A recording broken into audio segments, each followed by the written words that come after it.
Hey, what's up guys? Chelsea, welcome back to Fate Grand Order LB6. Last time we turned Muramasa, well, yeah, we turned Muramasa into Excalibur with some added memories and emotions from Artoria. And then Muramasa was like, I got it from here. You sit, but you go live. I will literally make my body into a sword. So, he kind of goaded for that. And we saw her rearing, how she was raised, which wasn't good. I mean, I already knew it wasn't good, but she had it rough. Fuck those fairies. Hey Meridak, KV6, hey Gogeta. And yeah, now we're on to what might be the final part, depending on, well, we'll see. We'll see. Depends on how stuck I get on these battles that are about to come up. We'll find out. But yeah, because we got what Bargus to deal with, the thing Melu turned into.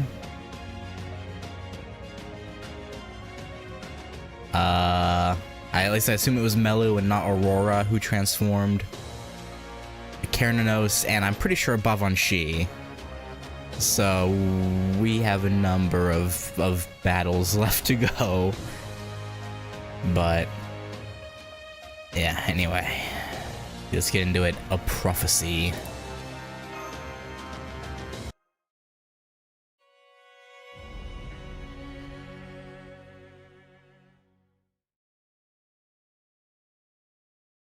Hey Arnold, 3 chapters left.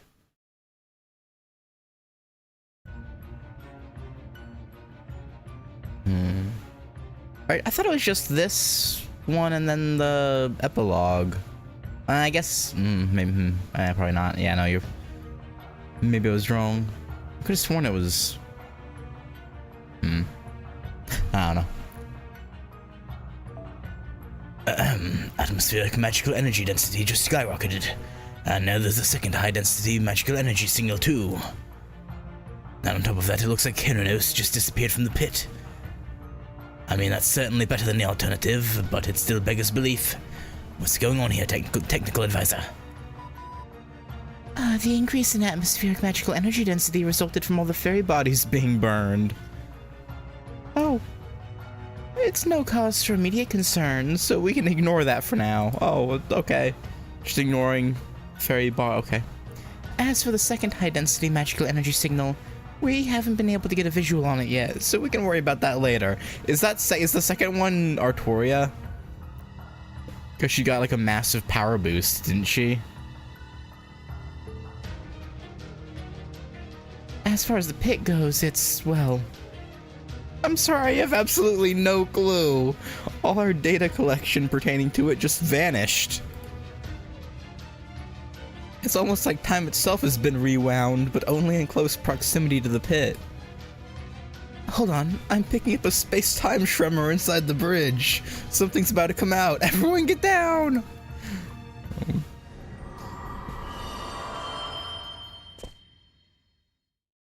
We're back? What's the situation? Ritsuka, Kirilite, Otoya Casta. How the devil did you just pop right in here like that? No, never mind that now. Tell me what happened down there. Be as quick as you can. Yeah, so what had happened was, and that's everything that happened in Avalon. So Muramasa's gone too, huh? Yeah. Mash, bring the round shield to the analysis room, please. I would like to store the sacred sword essence now while we still have a chance. Okay, right away. Now then, let's make sure we're all on the same page. First off, well done, Ritsuka. Thanks, Holmesy. Thanks, pal. Thanks, buddy old pal. Thanks to you, we now know how the British Lost Belt came into being. Keranos' fate, the pit's true nature. Merlin gave us a second chance by winding back the events that occurred near the pit. And we knew that a new sacred sword was forged in the planet's inner sea, with Artoria Casta as its custodian. This has given us what we need to put together a plan of attack. Captain, patch me through to Professor, would you? I'm here, Holmes. Don't worry about filling me in. I've been listening in the whole time. I'm aware our observational data regarding the pit disappeared along with the dream, but I trust you still have our navigational records pertaining to it, yes? Then I would like you to calculate how much time we have until Keranos appears, and until his curse begins pouring out of the pit. Furthermore, I suspect we're going to engage in close-quarters combat with Keranos involving servants, positioned on the border's deck. So we'll need anti-curse measures in place as well as sturdy physical defenses. Oh, we're not going to attack Keranos with the Stormborder's cannons? No. Considering his massive size, I think that would be our best way of going about it. We'll certainly try that as well, but I doubt typical means of physical intervention will do us much good. Well, I'm sure he has a spirit core just like any other god. It's protected by a thick layer of cursed flesh. Seeing as that curse effectively functions as muscle, we won't be defeating him so much as exercising him. As such, I suspect that blessed spiritual attacks from Artoria Casta and Grima the Sage will be our only effective means of fighting him. Could they not, could Grima not carve, runes into the cannons or something? And have them put out spiritual... or, imbue them with spiritual energy? Maybe? Probably not. That's probably being overly hopeful, huh? Though unfortunately, what we can do to finish the job afterwards remains an open question. I hate to do this to Captain Nemo, but ramming Keranos at full speed may be our only option. Roger that. This ship definitely doesn't have much curse dispelling equipment after all. I've just completed calculations for the countdown. We have 30 minutes until Keranos appears. And the last time he showed up, it took another hour for the curse to spill out of the pit. You hear that, everyone? We only have an hour and a half. Our greatest enemy may be Keranos, but there's another calamity we need to stop before he appears. We cannot let these calamities escape Britain's shores and reach the outside world. To do so would be to let them become part of proper human history as well. Our first objective is therefore to find Barghest, the calamity headed to Norwich from Manchester by way of Oxford, and take her down before Keranos appears.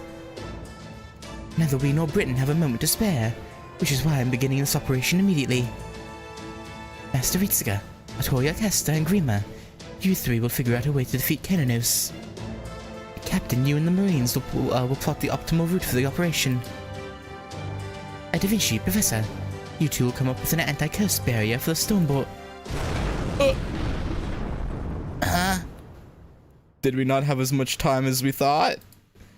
Did he come up faster this time? What was that? I thought I saw something on the monitor just now. What? Impact on our starboard stern. Quarter. A single strike Just carved through our physical defenses. I think Bargy came to us. It burned away, yeah. It burned away the armored plating and the interior hallways are exposed to open air. Damn it, Marine overboard. One of them fell. Damn it. Later, Mounier. What? I mean, I guess technically he can just reform them. What did he say the cost for reforming them was? Like they wouldn't be the same or something? I don't really remember during Imaginary Scramble. I think he said there was a cost to reforming them. Hey, Beowulf. Yeah, they wouldn't have the same, okay. Right now we need to know what's going on. Where'd that thermic ray come from, Da Vinci? Nothing short of a divine construct should even be able to scratch the Stormboarder's armor, let alone shred it. There, I found it. Putting it up on the monitor now. It's Sparky! Or Melu? Okay, we're dealing with Melu first. Okay, so yeah, it was her that transformed. Interesting. She has a, like, cross tattooed on her.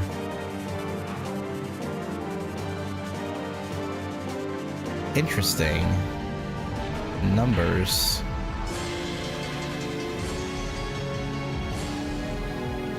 Am I crazy, or does that look like the tattoo that was on... No, maybe I'm misremembering. Doesn't CL have a tattoo? That's Mashu's shield? Oh, it is! You so right, it is. I thought CL had a tattoo like that.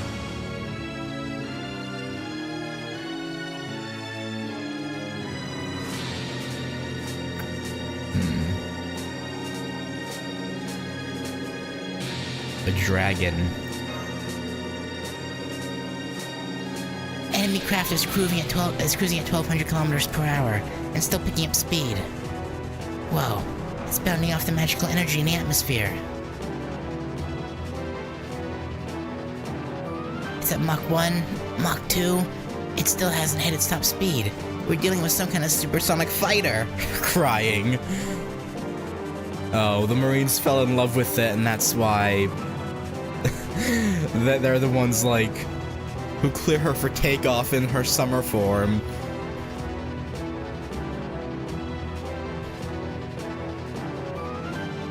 Hang on, how can it flit around at that speed? Oh crap, enemy aircraft is coming about and bearing right for us. It's on a collision course. Contact in 10, 9, 8. Pull up, Mounier. Flanking speed. That thing will tear through the bridge if it hits us straight on.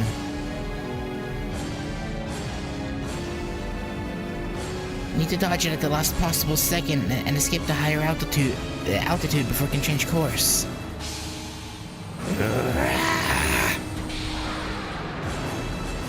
Yank that shit, Mounier.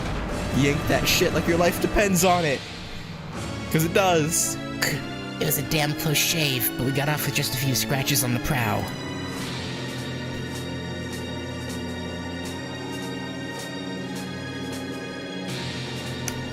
Enemy aircraft is now 14 kilometers away. Just turn around again. What do we do, Captain? The thing's not gonna stop until it brings us down. I know. Just keep taking us up. We can't outmaneuver that thing, so we'll just have to hope we can fly higher than it can. I wouldn't bet on that. What is that thing, Da Vinci? Do you have any new data yet? Sure do. That wasn't a talent strike just now. It was a concentrated mana burst straight from the enemy's mouth. It looks like Barghest wasn't the only thing during burning Britain to the ground. Just the heat from that thing's breath attack is enough to cleave through the ground. Its acceleration isn't affected by atmospheric pressure or air temperature. And its wings apparently ignore the laws of inertia completely. There's no mistaking it. That thing is Albion, the pure-blooded dragon. A third calamity. Yep. Melu went cuckoo for Cocoa Puffs. If it's Albion, I wonder if that means, yep.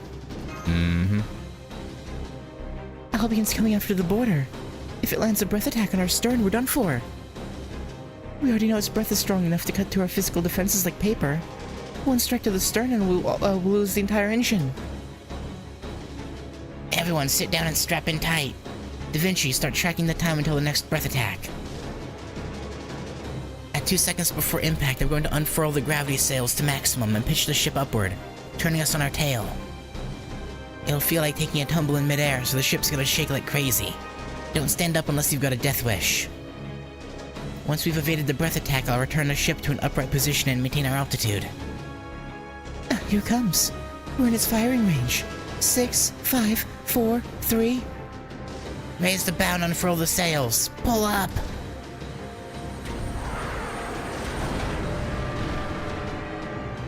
Did the boarder just do a loop-de-loop? Loop-de-loop-de-loop-de-loop-de-loop. We made it up above the clouds, Captain. But damn it, we've burned through almost all the magical energy we had stored up. Now what do we do? There's no way we can dodge another one. May I say something? I should be able to defend against that thermic ray now. Oh, that's good. Why did you say so earlier? I won't be able to protect the entire ship, and I can only do it for a few minutes. But if there's the one section that's absolutely crucial, like the engine, I can at least put up a defensive barrier there. Will that be enough to get us through this? That's most encouraging, Artoria Casta. But before you do that, I have a question for you. The Calamity's only target is the British ferries. So why is that dragon attacking us? Why should it be interested in us? Huh? I don't really know. I'm still learning the ropes myself, so... It's because we now have a means of saving Britain. Before, the Calamities considered Chaldea to be just another pebble on the road. But now Artoria's back and we have a real chance of taking down Cairnanos. And the Calamities know just as well as we do that the Ferry of Paradise is the enemy of Britain. I see.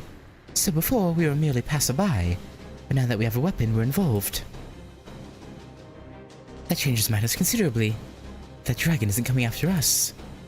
It's coming after Artoria Casta. And that means... You're really going there, huh, Holmes? Indeed. We can narrow the enemy's focus simply by sending Artoria out to the deck. Huh? She's like, Nani? Nani the hell? What the fuck, dude? If Artoria goes out to the deck with her hands up, that will lure Albion towards her. Once it closes in to try to kill her, we'll draw it into close combat. I call it Operation Titanic.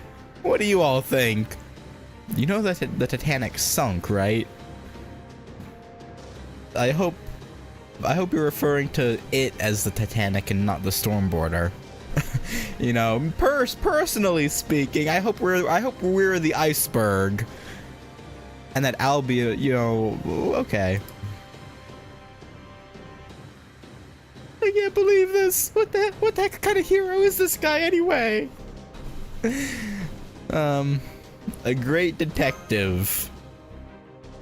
I don't know what a detective is, but if proper human history calls someone like that a hero, it deserves to be destroyed. Look, even if I actually agree to this insane decoy scheme, I won't be able to defend the ship at the same time. Oh, it's fine, it's fine. I can either lure Albion in, or I can protect the ship from its breath attacks. Doing both just isn't an option. That's fine. Damn it. Just when I thought we had a viable plan. Artoria knows her limits. It's not a matter of willpower or confidence.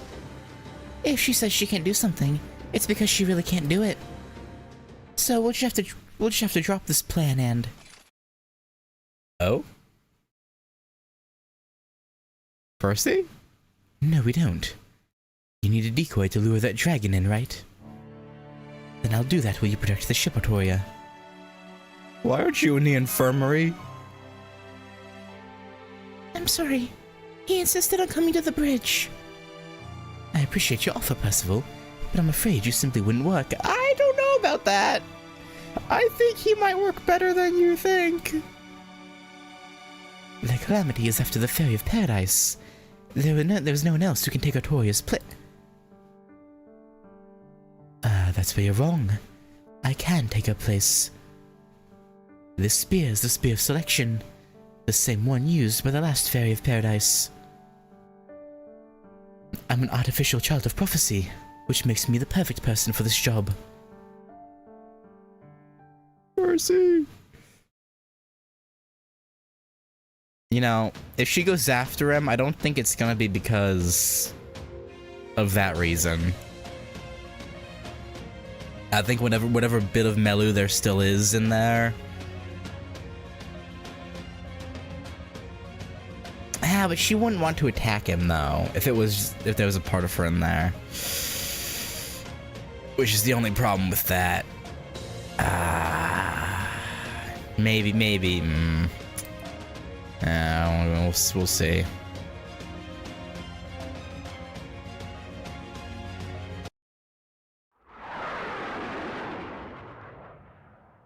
The dragon's mind no longer functioned like a person's, but that wasn't a problem for it. It was originally made up of whatever happened to be nearby. Things like the Northern Fairy's grudge that had been around for thousands of years, and a clump of dying cells that had fallen off the dragon's remains. It was an extermination engine meant to destroy the land around it.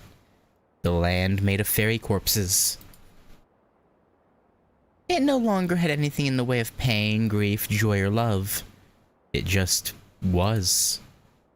The commands running through its brain as electrical signals couldn't have been simpler. Objective: stop anyone impeding Britain's collapse. Reason: unknown. Target: flying enemy aircraft. Target: tip of flying enemy aircraft. Action: eliminate.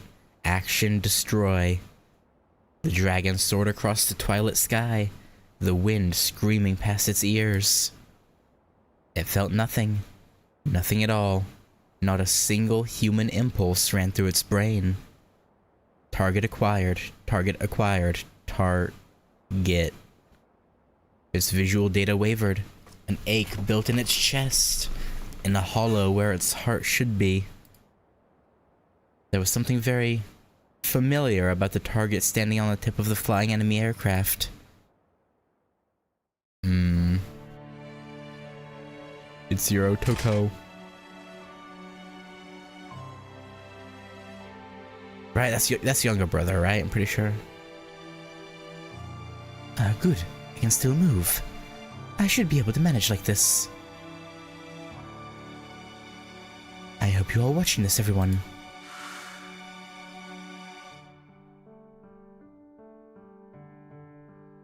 Alright, I understand what I have to do. I'll step it on the bow, and let all of you handle the dragon. I'm in no condition to fight anymore anyway, so decoy duty should be perfect for me. Come on, you two. Please don't look so glum. I'm glad I can still be useful somehow. You really don't need to feel bad about this. That said, I do have one last request I would like to make. Please don't think too badly of this Britain, or of the fairies who lived in it. Just like there are good humans and bad humans, there are also good fairies and bad fairies. There's no such thing as a bad species or a bad society. There are just good and bad people. I don't know anything about your world of proper human history, but I do know this. Even though it ended up like this, even though so many sad, tragic things happened here, Fairy Britain was still a beautiful kingdom and a wonderful world. Our Britain may be dying, but that's not because it was wrong. It's not because it was a bad world. Things that should persist will persist. Things that should continue on will do so. That's all I wanted to say. So please, hold your heads high. Our world took over 10,000 years to come this far. It may never be perfected now, but your world still has a future ahead of it. So I hope you'll take advantage of that to make it there someday. Yeah, that's what I said. Even if it takes hundreds, if not thousands of years. I hope your world will one day become a utopia, where every living thing can find salvation.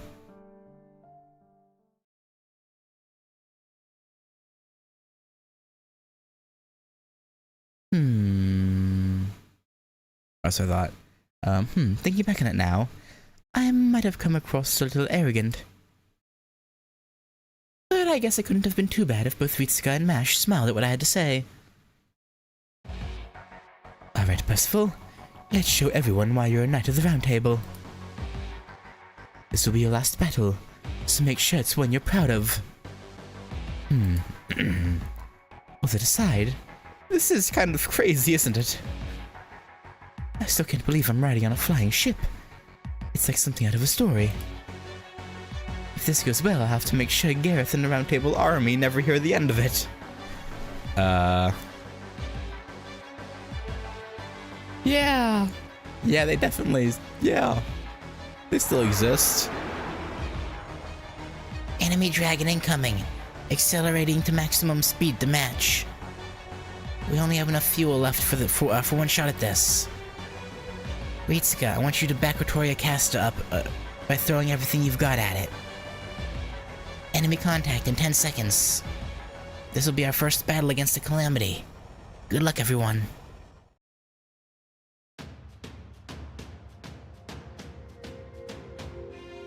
Okay, how restricted are we?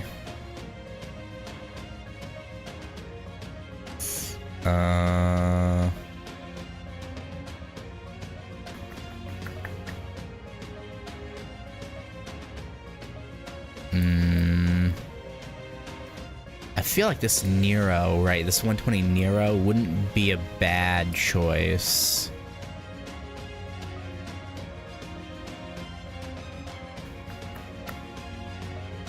Hang on.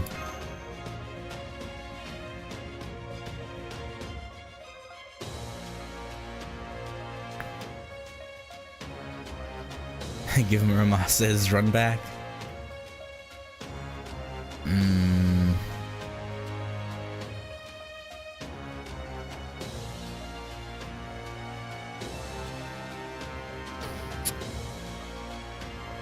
My only problem with that is he's AoE, but at NP5, that's probably at NP5. His AoE should do as much as at least like an NP1 single target. I would think to a single enemy. If actually probably more than NP1, like NP2 level probably. Yeah.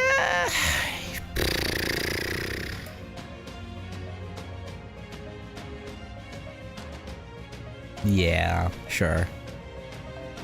Okay, we're not super restricted.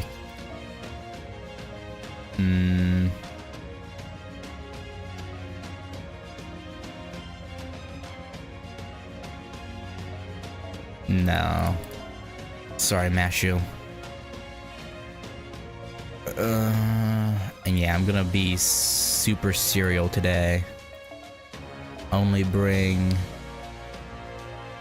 useful.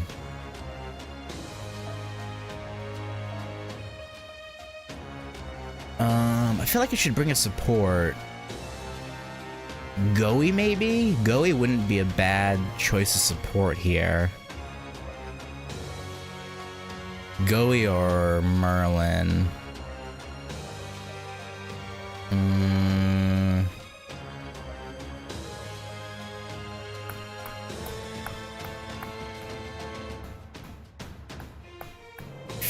Goey has hers maxed out. Her skills. So I feel like she's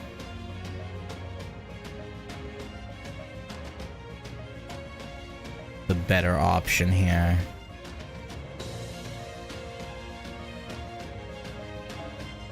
Okay.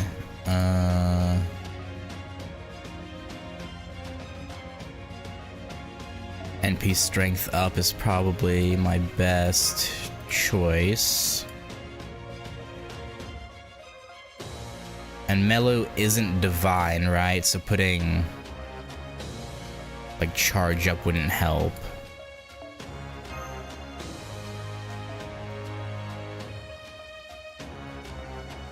Man, what's Medusa's overcharge again? Quick card effectiveness. So just damage.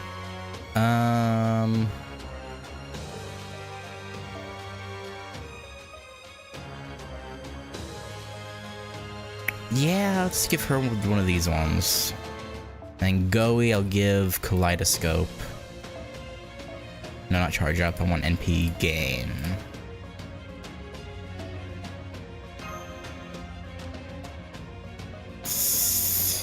Okay, this should be fine, probably.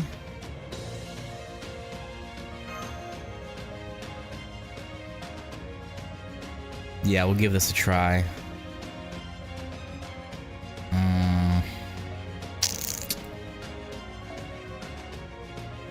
I'm kind of second guessing Goey.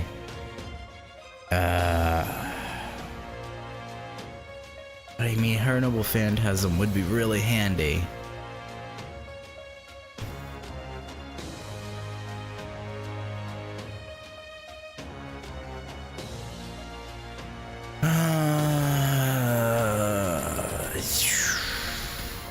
Yeah, we'll try this.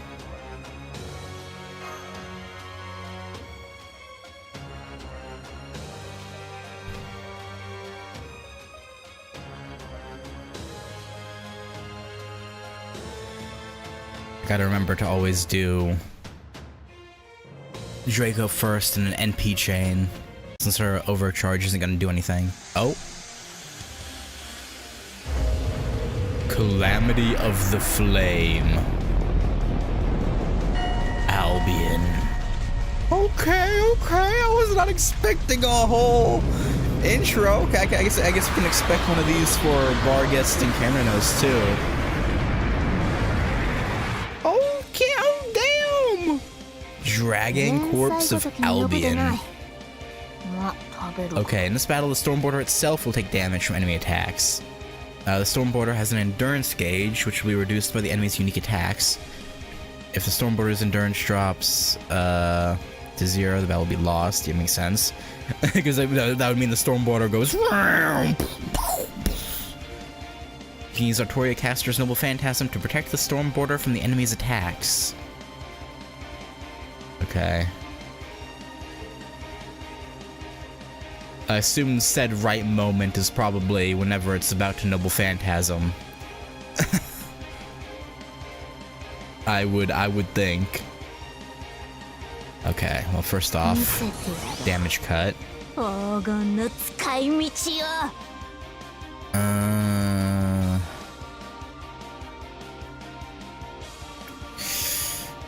Probably pop this right now just so she has her invincible. Yeah, I don't hate that.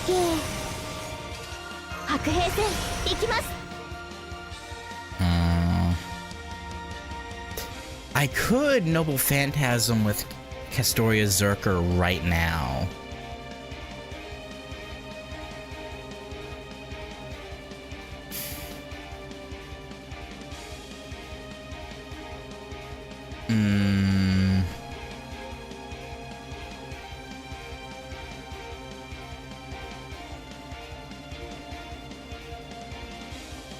I mean, does this thing have neutral, balance, sub-attribute Earth? Yeah. So neither of their overcharges will do anything.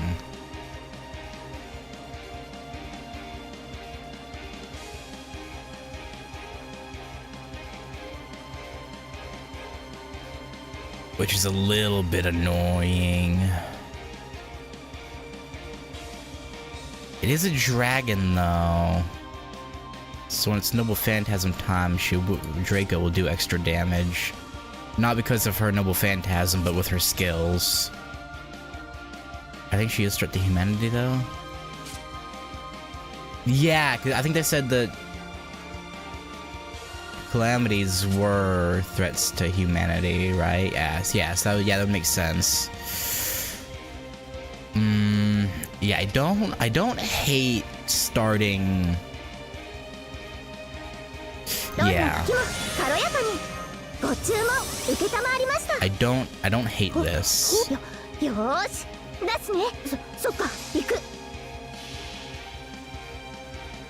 現実にその光はないとしても諦めず投げ出さず強がって歩き出すこの希望を知っているからホープウィル・キャメロット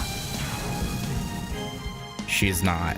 はあ Well, that still did a good amount of damage thanks to Black Grail and whatnot. Ooh.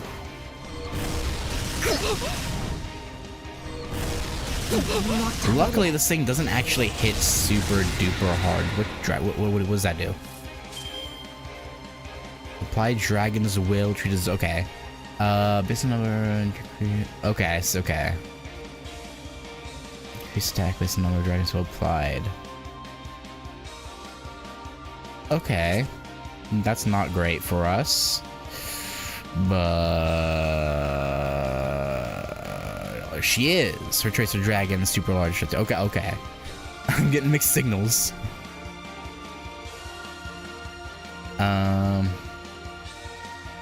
Yeah, we won't Noble Phantasm this turn. Because we yeah, we should break the break bar with normal attacks, I think. I hope. You know what, just to be safe. Give just a little bit more oomph. Okay, we didn't need to do that, but I wanted to be cautious. Damage insignificant, action evasion. Ow. Okay, if you could stop.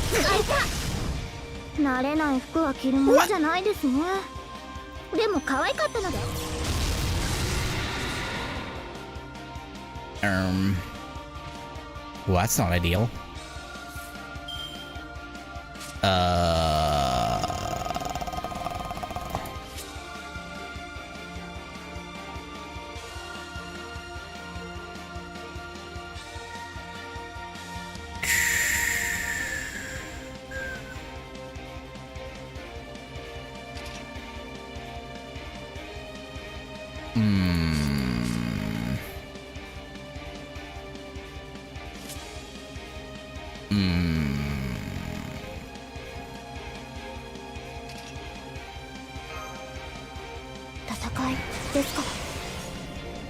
Battle indeed. Alright, it has evade, so the best option here would be this. So that way we get 4 out of the way.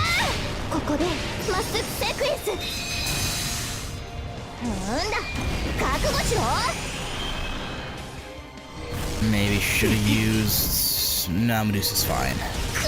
So maybe should have used Medusa's Invincible, but...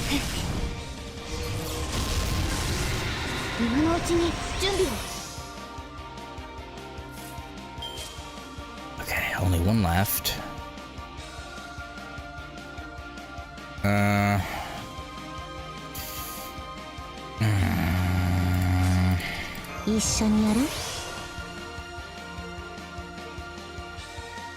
Do I bank on her stun going through on her Noble Phantasm?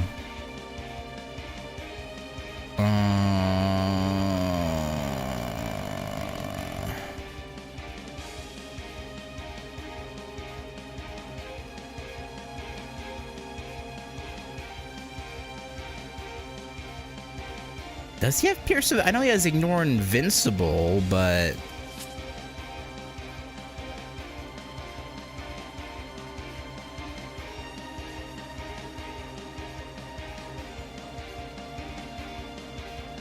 Yeah. Okay. Oh, it does? Oh, okay. I always forget about that. I think, though, just for this turn, because this will get rid of her final evade, and I can do these. I think I'll do that first, plus it's stunned, so... We're fine.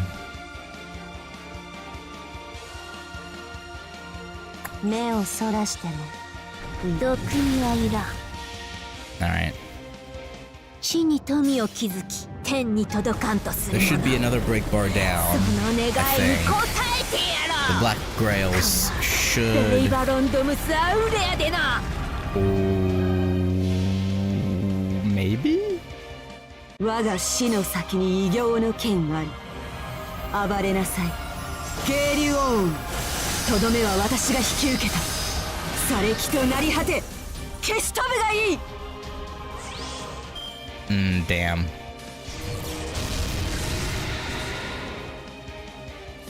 Okay. Okay, this turn is Castoria time.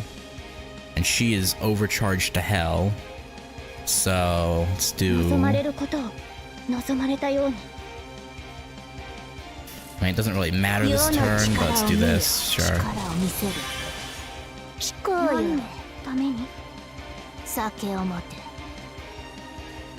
She didn't pop another evade, right? Yeah, okay.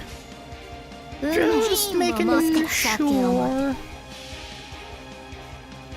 Might manage to give the threat buff to Draco. Yeah, I should have. No, you're right.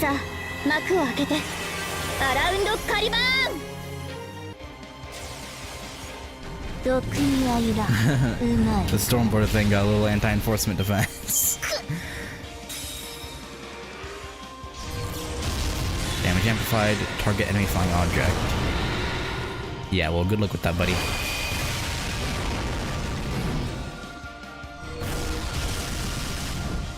Yeah, nice ignore and vulnerability. Luckily, anti-enforcement defense don't care that you have that.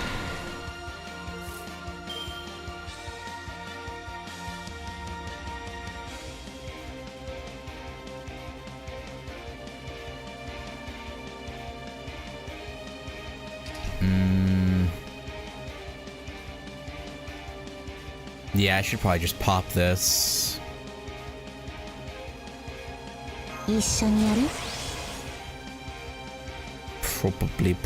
Probably.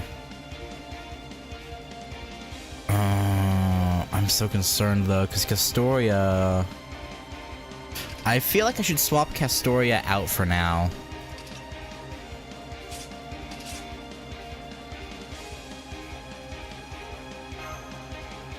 I'm gonna do this. I'll give that to her, and I'm gonna swap Castoria out.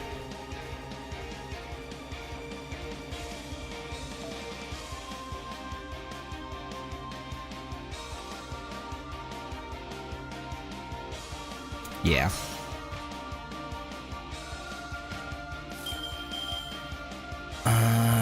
Now question is, do I Noble Phantasm immediately?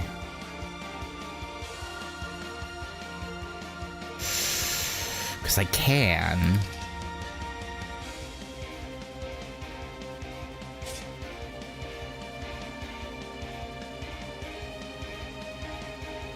I think... No, you know what? I'm gonna play it slow. I'm gonna save Muramasa's stuff for now. Okay,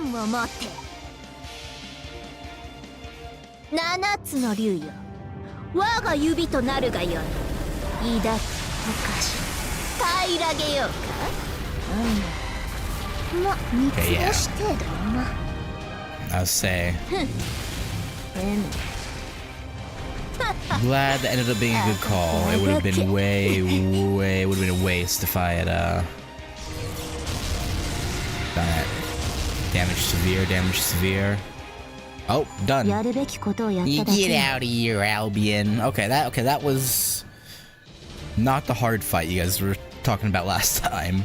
That definitely was not.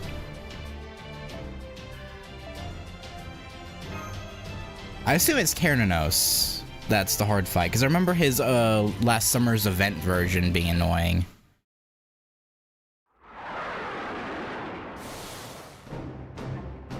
So I assume his actual like debut story fight is also very annoying. The dragon's withdrawing. We haven't defeated it yet. Damn it, we can't let it get away. We'll never get another chance. We have to finish it off now, no matter what. Engineer, give us more power. I can do that, but the border won't be able to handle it. It'll bend the whole ship out of shape starting from the hole in our right flank. If our keel starts to warp too, the whole ship will fall apart. Damn it, it's going to get away. If only I'd been more careful.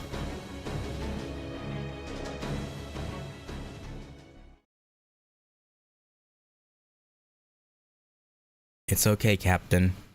She's not going to get away. He's gonna use up... God damn it, Percy. Like, you're my goat, but...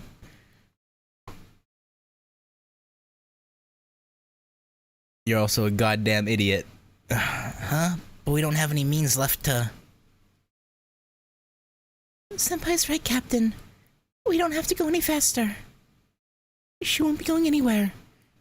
Britain's strongest knight is still standing on our bow.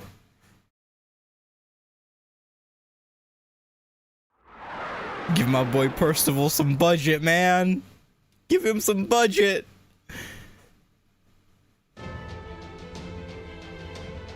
I thought you would be free once Morgan was defeated.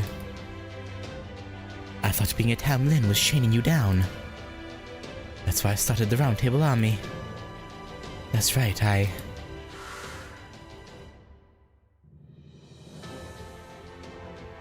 Oh, silly, you can't swing a sword with tears in your eyes.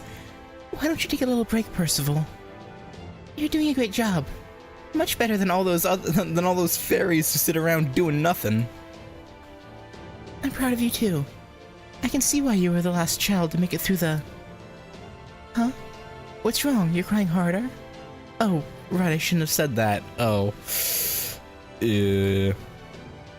I'm sorry, I'm so insensitive, Percival. Emotions are... Well, there's a lot I don't know about them. Right, of course. They were all your friends, but you were the only one to be chosen. You had to grow strong no matter how hard it was. Okay, there's nothing I can teach you then. It's okay to feel indebted to your friends. It's okay if you can't find a way to like yourself. One day you'll find something you care about more than yourself. That's how it was for me. So please remember this, remember this, Percival. No matter how terrible this world is, as long as you can find just one thing you love, then... And he loved you, Melu. I know. I deceived a lot of people for that. Now it's time I got what I deserve. Hear me, Sacred Spear. O Spear of Selection, pass judgment on mine actions. Give him budget. Give him budget. Give him... Okay, not the budget I was hoping... Oh!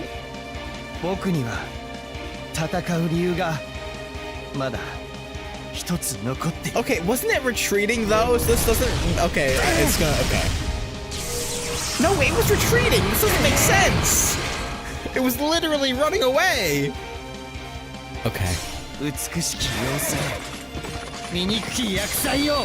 運命まで奪うのが愛だというのならそれをこの槍で打ち砕こ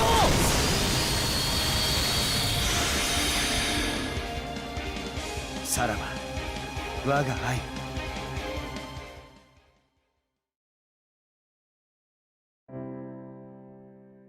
Look, I love that, but also it makes no sense. I'm gonna just keep... Oh... Percival.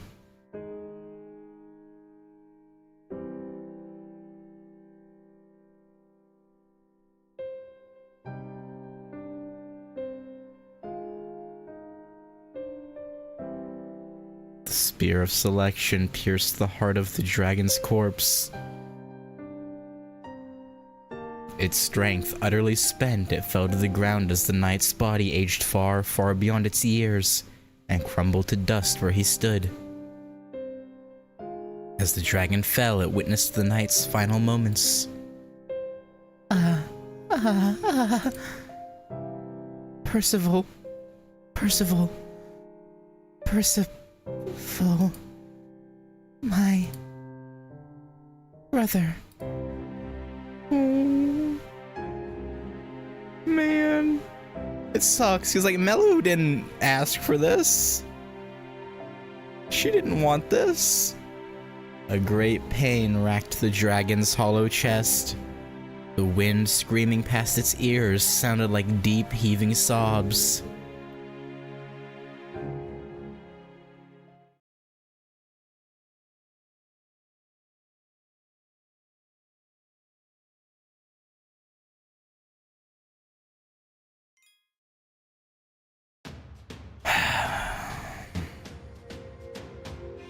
That's not okay, man. That's not okay.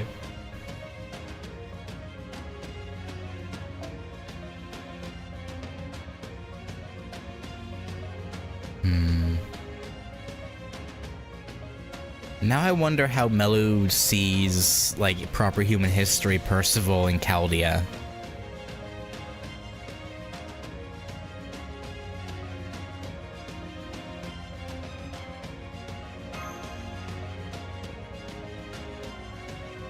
That had to have been, like, a storyline in last summer's event, right? It had to have been. Like last year's summer. For NA. Not last year's for JP, obviously, but... Well done, my fellow Chaldeans. And you, Otoya, caster of Britain. But we don't have time to celebrate our victory just yet. Technical advisor, status report. Heavy damage to the Stormborder's right flank, and we used up a ton of fuel during that battle. We'll need to keep the border up here on standby while we refuel and repair. The fuel shouldn't be an issue since we can use the mana in the atmosphere to produce more. Wait, but Percival didn't get his summer fit till this summer, though.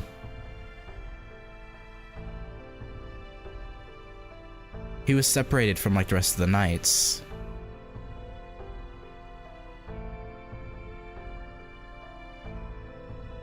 I think the topic is mostly handled in my room voice lines and as an aside in Valentine scenes.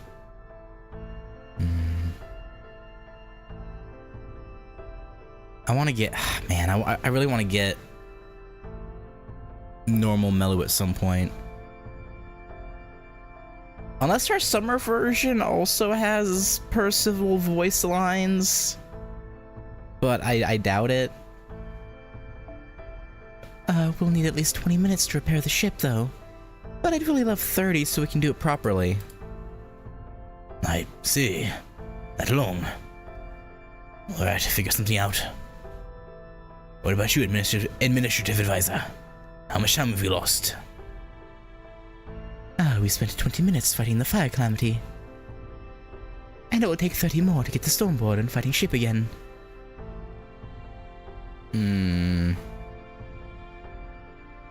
Considering we're only an hour and 10 minutes from the curse showing up. Yeah! Indeed, we won't make it for Keranos' emergence, but we'll still have 40 minutes until the final catastrophe. More importantly, we have a solid chance of defeating him now. The issue is the other calamity, Barghest. She and her black dogs have burned Oxford to the ground, and will soon arrive in Norwich. We simply cannot go after both her and Keranos in the Stormborder. If we're going to defeat her, it'll have to be with a separate unit. We could always just leave her. We've got much bigger fish to fry right now. Yeah, we could leave her till after Keranos, I guess. The Pit's calamity will destroy the whole world if we don't stop it. But all the black dogs do is burn down cities. Yeah. The world won't be in any danger if we leave them alone. I'm inclined to agree, Grima. Once Barghest leaves Norwich behind and sets out on the ocean, she'll become a calamity for proper human history as well. However, she won't be the first fairy named Barghest to appear in British myth. And the threat she poses can be dealt with later. We can't and shouldn't prioritize her now. Wait, please. I'd like to request that a separate unit be sent out to handle her anyway. Yeah, you want to go fight her face-to-face, Smash? I understand she's not our top priority. I agree that we should focus all of our resources on Keranos right now. But even so I'm asking you to let me go after her. I can't just sit by and let Barghest become an enemy of proper human history. Because, besides, Norwich is both her and Bogart's hometown. Letting her destroy her own home would be tragic. Kirilite.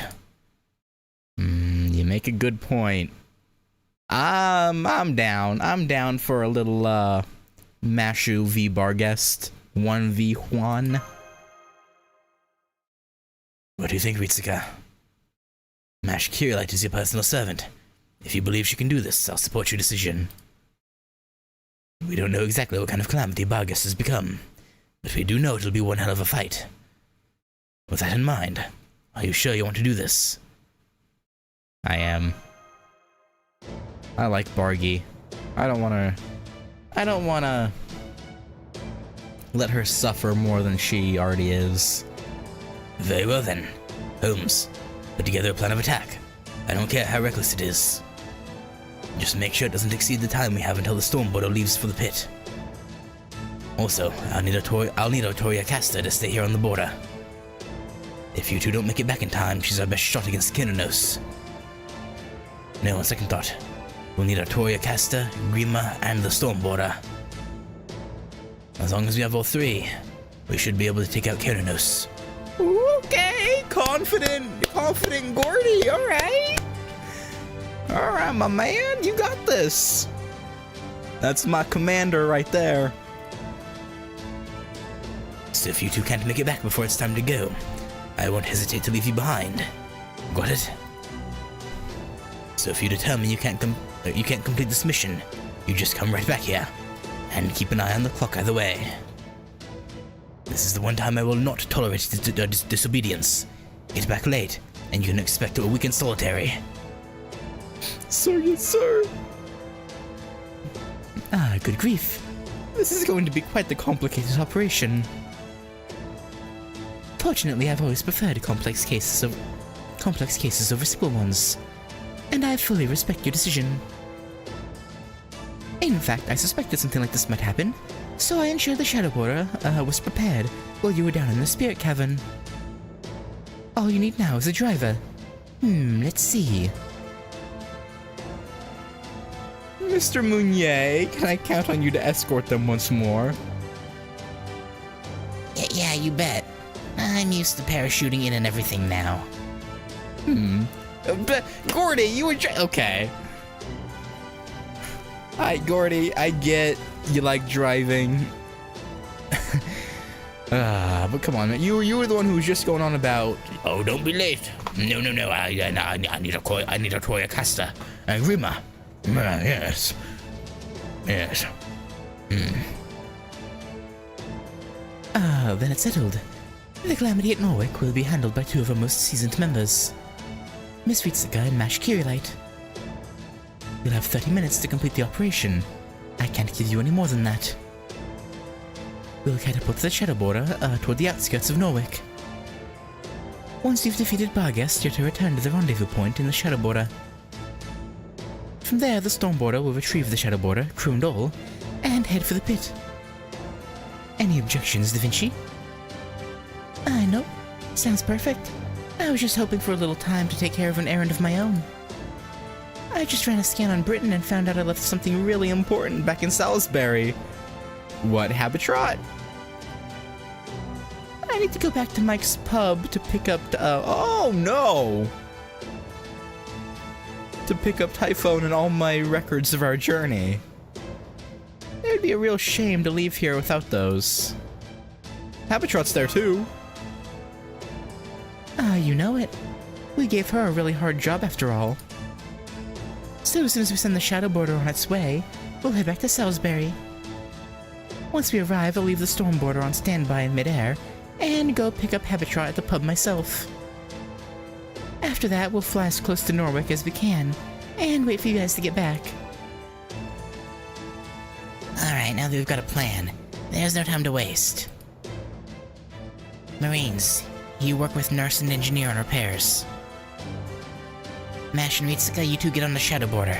The Stormboarder will keep heading toward Norwick until we're ready to launch you. After ejecting the Shadow Border, we'll turn towards Salisbury and drop off Da Vinci. Got it. Stay safe out there, Da Vinci. Don't worry about me. I know Mike's pub like the back of my hand. Okay, see you later, Ritsuka. I just know you and Mash are gonna make it back fine too. Of course we will. We're the main characters.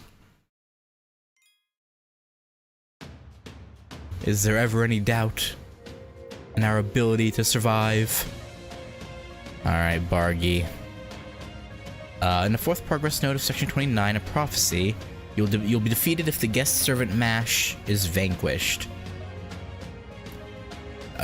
Yeah, yep. Fair enough. Not a problem. Not a problem at all. Yes. Oh boy. A curse upon you. A curse upon the Fang clan. One day a beast will appear among you. A great black dog with a humanoid appearance and exceptional strength. Don't be shy, take it. Consider it your reward for banishing the King of the Moors. This beast will grow in accordance with the law of the jungle. The weak are meat for the strong to eat. Survival of the fittest in the truest sense. This horrific fairy, the foulest of foul creatures, will live by eating those they love. Yeah.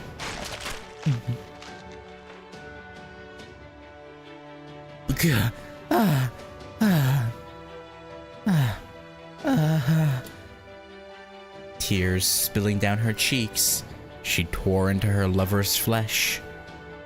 This one wasn't part of a clan. He was a new fairy from among the Forest Children. He was kind, good-natured, and even stronger than her. They recognized each other's talents at a glance and fell in love at first sight. Yeah, she truly loved him from the bottom of her heart. So she was sure this time would be different.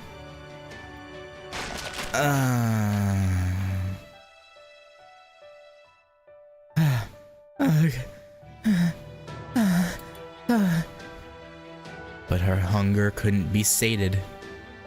Though she wept in self-loathing, the joy of eating, of taste of flesh in her mouth.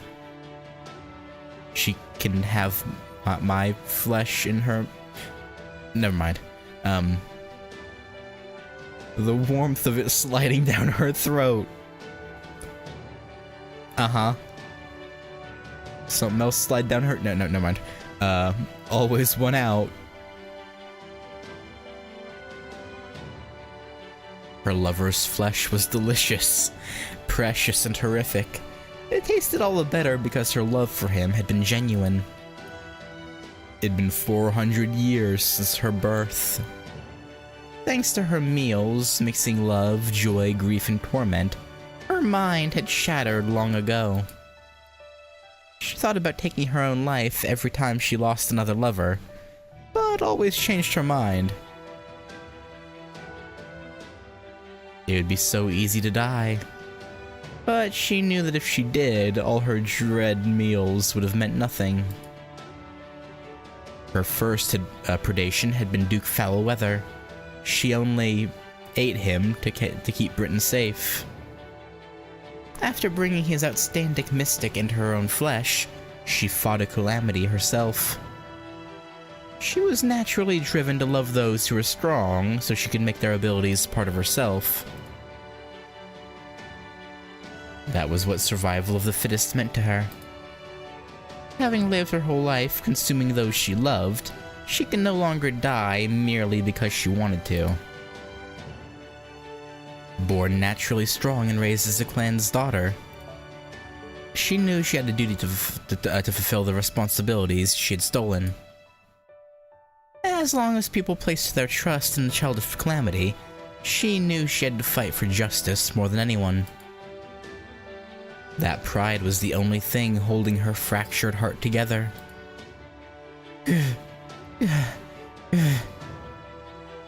But even that had reached its limit.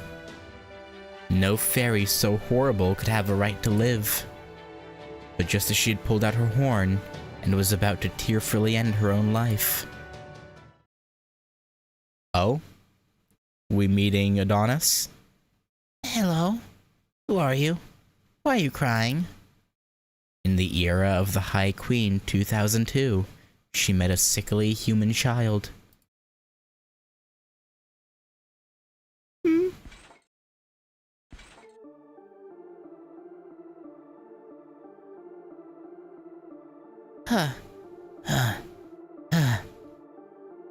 Manchester. I must hurry to Manchester. I must get the ferries there, to Chaldea. I must give Adonis at least a little more time. That day, it had been 17 years since she first met the human child. The time she spent with him was the happiest in her life. It was the first time she'd ever experienced true peace and fulfillment. Though hesitant about this new love that violated her rule of only loving the strong, she also found joy in it. The human was obviously weak. She would never be tempted to eat him.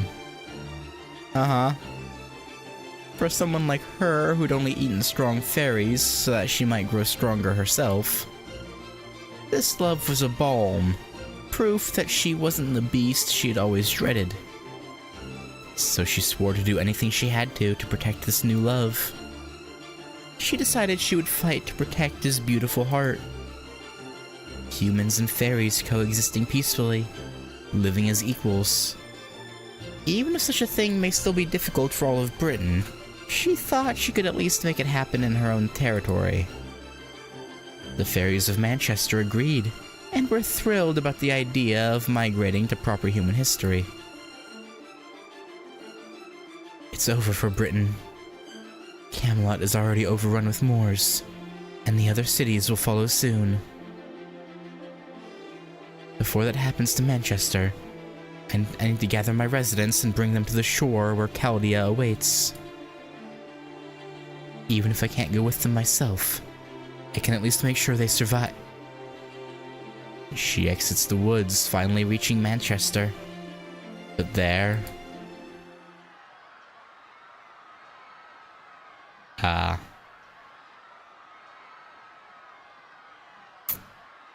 yeah, the fairies started killing the humans. And you realized they can't go to proper human history. That's full of humans. That wouldn't be the greatest idea. She sees the fairies of Manchester laughing as their human neighbors.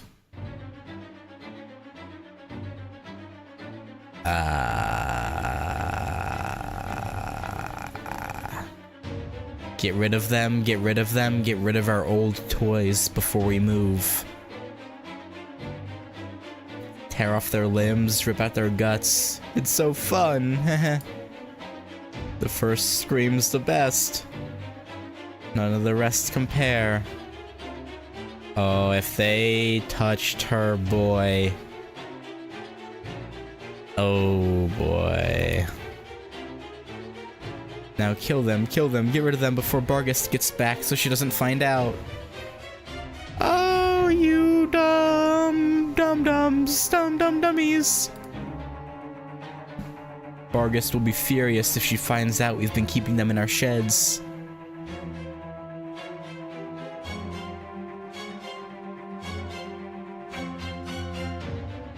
Barghest will be giddy if she finds out we've been eating them in our sheds every day.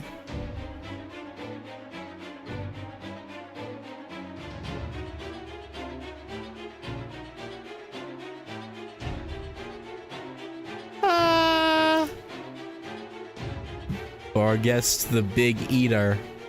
Barghest of many loves. If she finds out, she'll punch us for not letting her join the fun.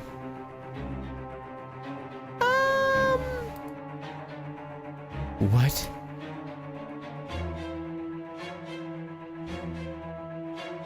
What is this? What are you doing? She yelled at the wicked fairies of her town. They smiled and replied, "What do you mean? We're just imitating you, Barghest. We all know all about it. We saw you in your mansion. We always hid and watched you. You had so much fun playing house. You read such wonderful stories. You were enjoying yourself so much every day that we decided to try imitating you. You're imitating me? By killing humans? I killed a human?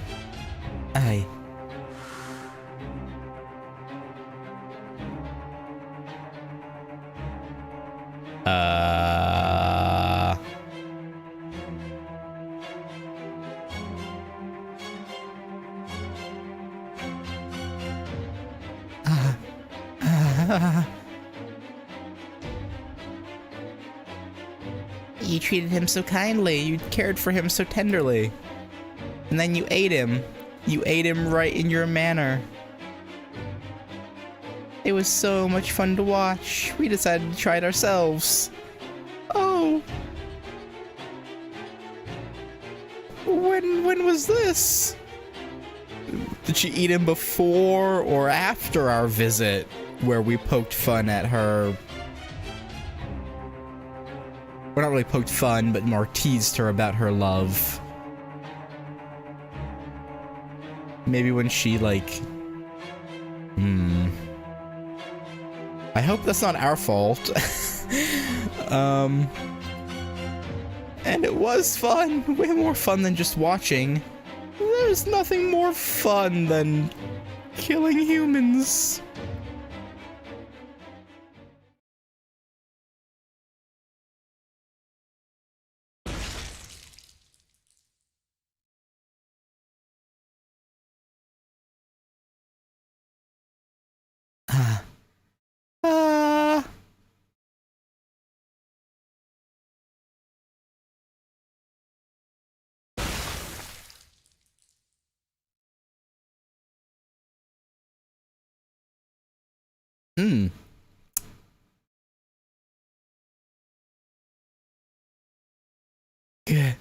Yeah. Well, I've had this dream so many times. I'm crying, eating the remains of what used to be my lover.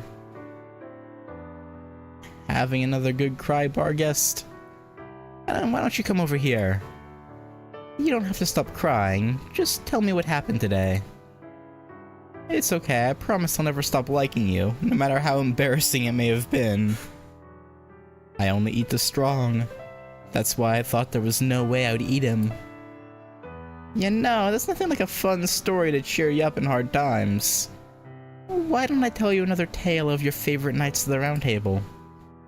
I'll tell you a story of Flotsam that drifted here as a changeling. A florid, proud, and slightly somber story.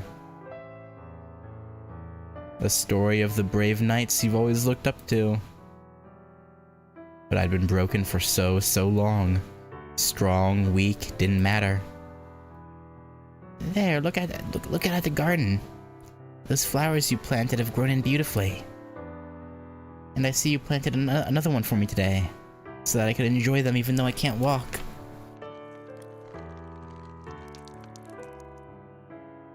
Okay, that was an actual scene that we saw before. I don't remember when. It was before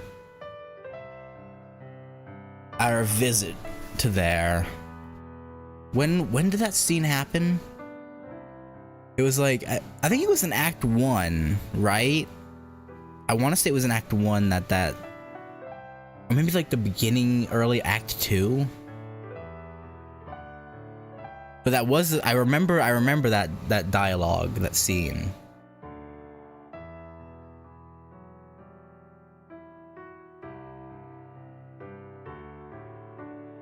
Or maybe that scene was also a flashback or a dream or something. Because she said she had had this dream many times.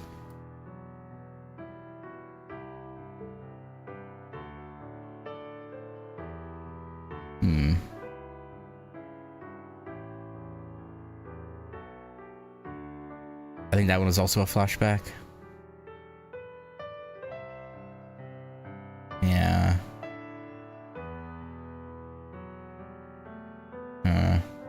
All I am is a horrible beast. A monster who only wants to eat those she loves.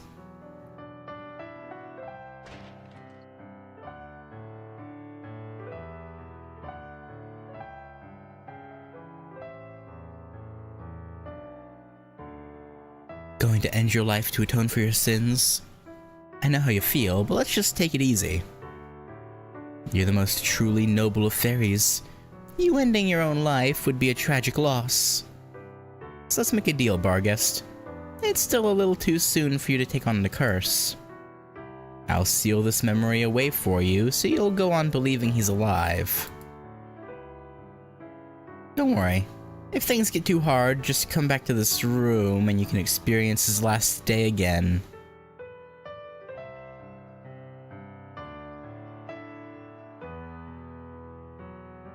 Oh.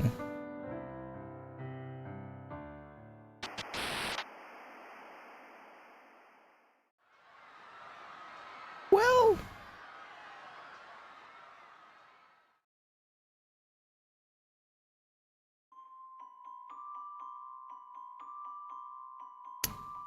Morgan, yeah, it's probably Morgan. I don't know who else would have the ability to...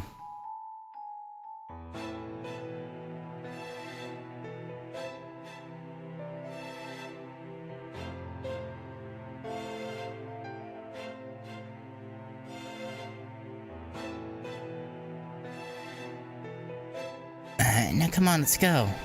Let's go to the outside world where there's more humans to eat. It'll be so much fun. Even more fun than this. I just know we'll be happy with all those humans to play with. You know, I've read about this in a book that arrived as Flotsam. It said creatures that do things like this are called demons. I knew then that I had to kill them. I was wrong. I chose to protect the wrong thing. This isle never had anything in the way of justice. I have to take responsibility. I can't let them go to the outside world. Look everyone, Barghest is smiling. She's about to do another of her hilarious performances. Barghest the crybaby. Barghest crying tears of happiness. What kind of prayer are you having today? Don't be stingy, let us try some too. I have to kill every last one of these evil creatures. You know, understandable really. Honestly.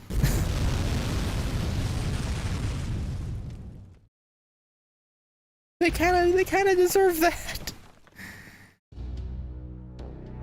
There it is again. It's all over. Not even the Vault Castle can keep us safe. Norwick is done for. We're dead if we stay here. Let's make a break for it before that thing chews us up like it did the city walls. What about Lord Spriggan? Shouldn't we take him with us? Who cares about him? He chose to hole up in the vault. He's not our lord anymore as far as I'm concerned. Come on, I'm gonna open the door. Once we're out, head straight for the harbor. As long as we can make it to sea, we at least won't have to worry about being burned alive. You sure about that? Well, didn't end up mattering anyway. You were far too late to come up with that plan. Much, much too late. Run away? Idiots. What's the point of going anywhere if I have to leave all this precious art behind?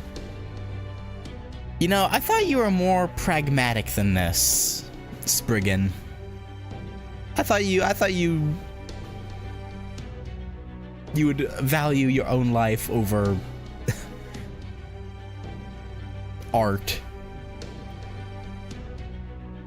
My vault castle is impenetrable. Yeah? Is it? I've spent 100 years reinforcing the bell tower and making it the strongest tower of pure iron in Britain. It can stand up to any number of Moors. You're not dealing with Moors, though. You're, God, cut that out. Don't you know how dangerous that is? Who's going to restore all these precious works of art I've been collecting if they get damaged? Bruh. Nobody, that's who. Not even Morgan understood their value. It's unbelievable what merely imitating humanity can accomplish. Yes, 90% of this is worthless junk, but the other 10%, miraculous, Diamonds in the rough.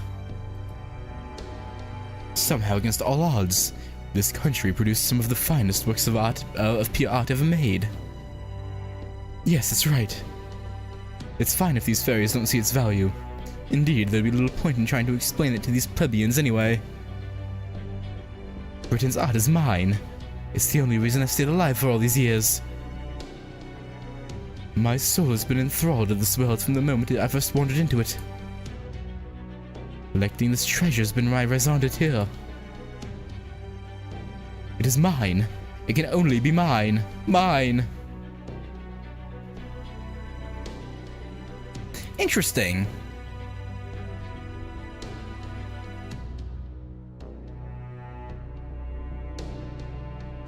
I guess consuming that potion that had like fairy DNA to make him age slower made him more like a fairy than he realized, because this seems very similar to fairies being obsessed with their purpose.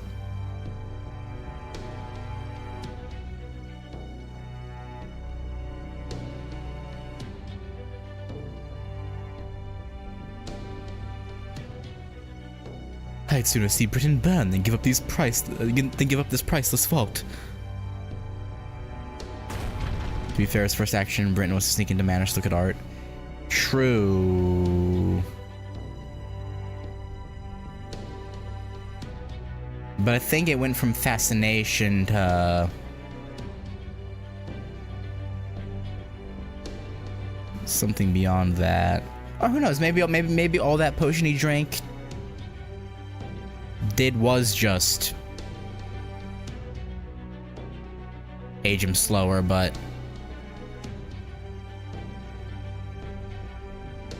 I don't know. This gives a very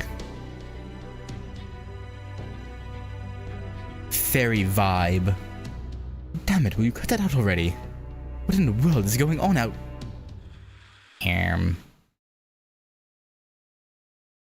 Oh my. Oh my. Well, that's a hell of a thing. Don't I look the fool for saying I'd rather see Britain destroyed? Humph. I can't believe I not only misjudged my clientele, but also my chance to quit while I was ahead. True, I did want a foolish puppet I could manipulate as I pleased, but even that only goes so far. There's nothing so difficult to control as a runaway Philistine. I should have known better than to look down on them. That said, I thought Morgan or Chaldea would be the ones to destroy Britain. I never could have imagined it'd be one woman's idiot idea. All things begin with the smallest of foundations, however they may eventually flourish. A foundation so small even the tiniest of insects gnawing at it can bring it all crashing down.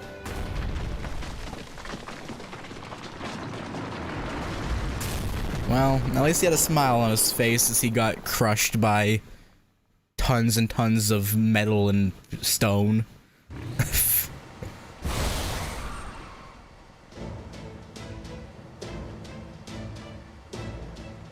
Yeah, at least he went out with a smile on his face. Alright, we stuck the landing. Norwich is just a stone's throw away. Hang on tight, I'm flooring it. Damn, it's over 1,000 degrees out there. Just like at Manchester. And there's a ton of black dogs out there, too. Before we get there, Ritsuka, let me just remind you of what Holmes said. From what we know of your past battles with Barghest, and what we saw of her in Manchester, it's safe to assume she can absorb the life force of any human with low magical energy resistance who gets too close to her. So this time you need to stay behind in the shadow border, and summon your servants remotely. Barghest's magical energy consumption has a 1 kilometer radius, so this will be the greatest distance you've ever summoned from. According to Nemo Professor's calculations, you can only summon 1 shadow servant. Oh! 2 if you really push your limits! And while we're on the subject, Nemo Nurse also said to tell you that you'll seriously regret it if you try to summon 2. Got it. Then I'm going with 2. I know, but I'm still going to support MASH with everything I can. Thank you, Master. Yeah, that's about what I thought you'd say. Don't worry, I'll take the heat from Nurse right there with you. Well, there's the high-density magical energy signal we've been expecting. It's 6 kilometers ahead, right in the center of Norwick. Here's the feed from the telescope. Let's see what Barghest looks like now. Ah! That bad?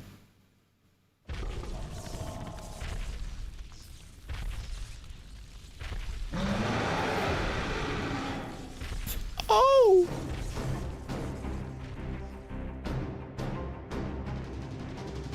Oh, that's a hell of a difference. She's over 40 meters tall, and she's actually eating that lightning? Oh, 1-1. We need the Storm Border to even stand a chance against a monster like that. Yeah. Maybe just a little bit. Or one petite woman with a big shield. That would work too, right? Are you guys sure you want to do this? Not too late to turn around, you know. Even Holmes said if worse comes to worse, we don't have to fight her. Nah, I'm sure it's fine. I'm sure. Please keep going. Please let me go to her. There's nothing to be afraid of. The old Barghest was much stronger. Was she? Seriously? Damn, this Barghest sounds like a hell of a gal. Fine. You're sure about this too, right, Ritsuka? Because we're coming up on the point of no return real fast now.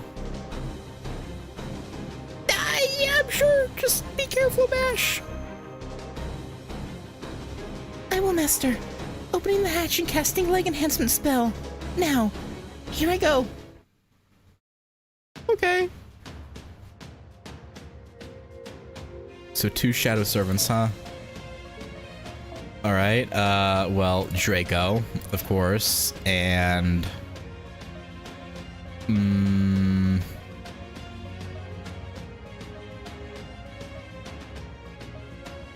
maybe Summertoria?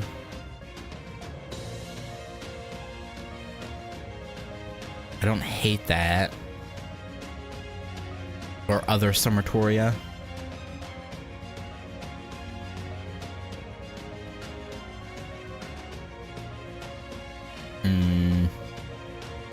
Nah, I feel like Berserker's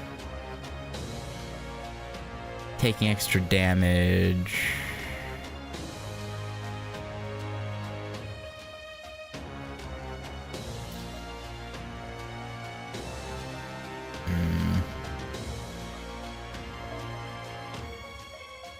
Yeah, please don't spoil how the fights work.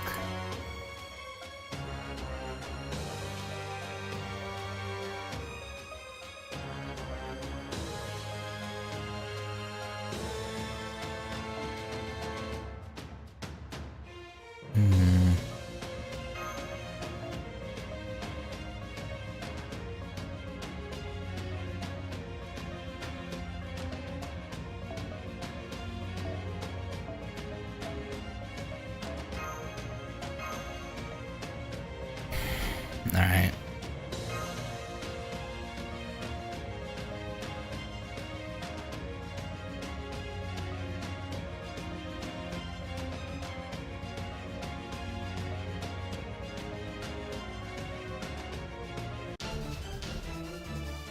Well.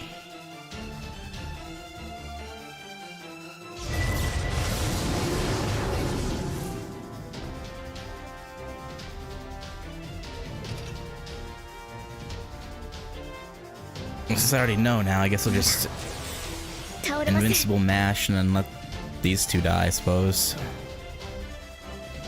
さけおま了解押し切ります毒にはいらんターゲット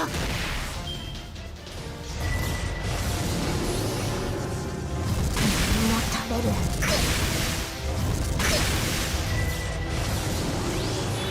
冬極まる。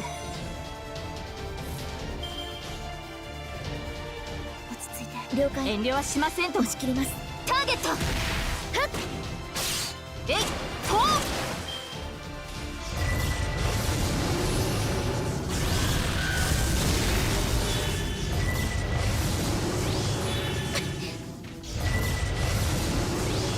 It said we'd lose if Mash died, right? Fuck.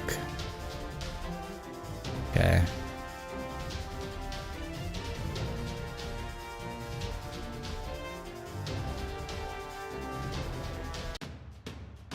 Yeah.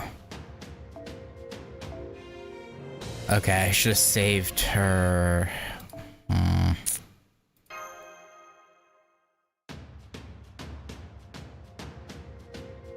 Invincible for the second turn. I don't know if that would have mattered though.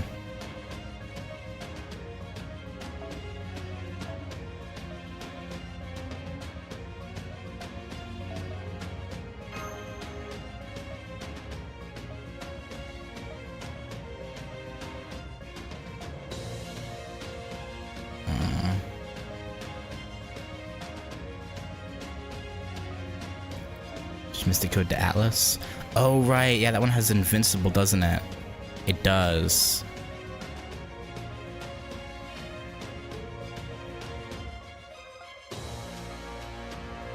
Alright. This should work.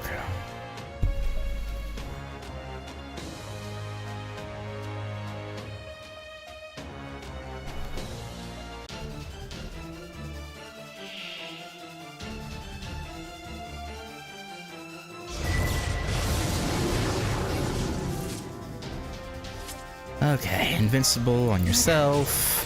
倒れません。はい。どうします。ターゲット。ワンツー。ふっ。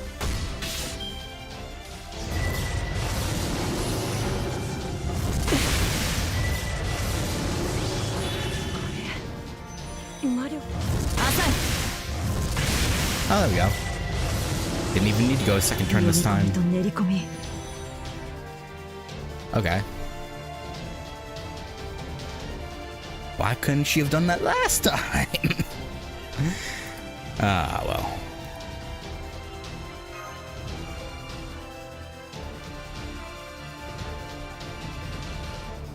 This fight is in fact beatable technically.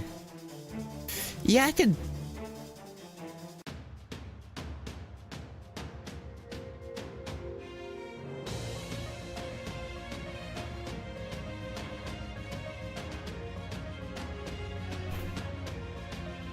I could see that.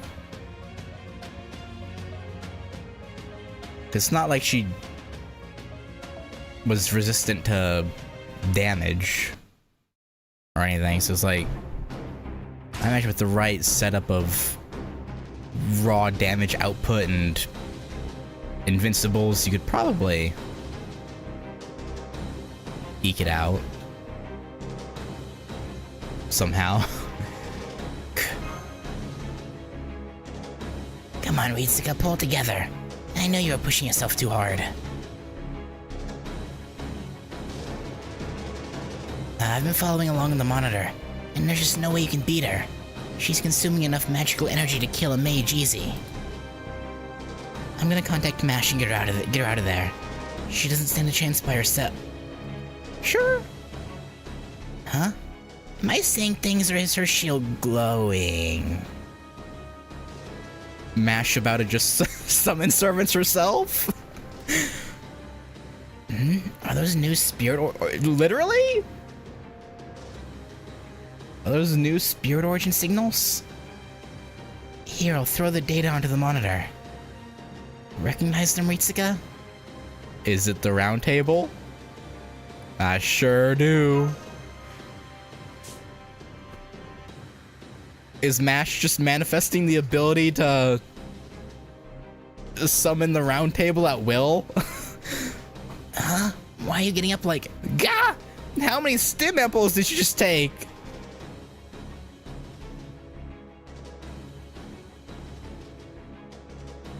You're still going to do this? Nurse said 2 servants was your limit. I know, it's okay. I guess we're just drugging up. This is Mash's fight. Oh?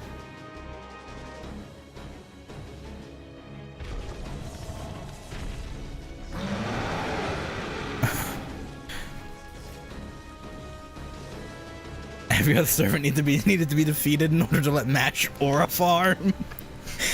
I mean, now's as good a time as any. Your fire has raised the city to the ground.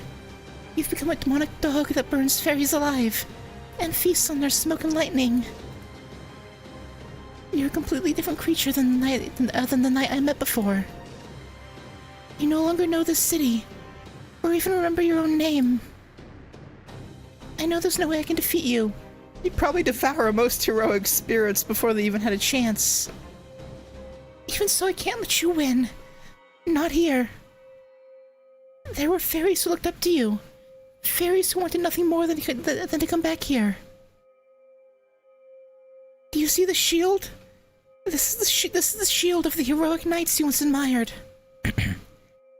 Rob, Wag, Winky. They didn't put their faith in me just so I could give up now. I am Mash Kyrielite, the Knight of Sheffield. I am the Knight of the Round Table who will banish the calamities and save Britain from its fate. You tell her, Mash. Summon your boys. Your papa.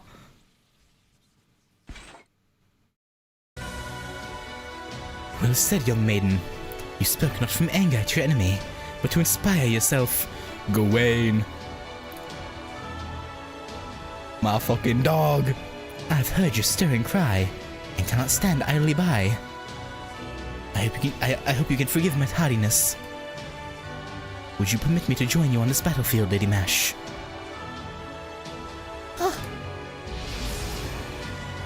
There's Daddy. I'm surprised you got here before me, Sir Gawain. I thought it was my duty to protect beautiful maidens. I guess this isn't, the Chaldea one, because, that's technically kinda sorta your daughter. Sort of, kind of, somewhat. It's weird. Not really, but at the same time, yes. And then again, it seems I was getting ahead of myself. The young lady clearly needs no escort. Her fighting spirit and bravery are truly spring thunder. I doubt even our fellow knights could hope to match her. But don't think I'll let you keep the honor of fighting at her side to yourself, Sir Gawain. I'm not going anywhere, no matter how I may be mocked for being a hovering Oh, so he does know! Okay. No matter how I may be mocked for being a hovering parent. What do you think this is? Some kind of Parents' Day at school? I mean, what are you two doing here? I thought heroic spirits from proper human history couldn't be summoned to this Britain. Well, it's currently collapsing, isn't it? So it would seem, but it appears we're a special case. As long as he doesn't put on the dangerous beast outfit, you know, it's okay for Lancey Boy to be here, I guess. There must have been people in this land who assumed our names. But...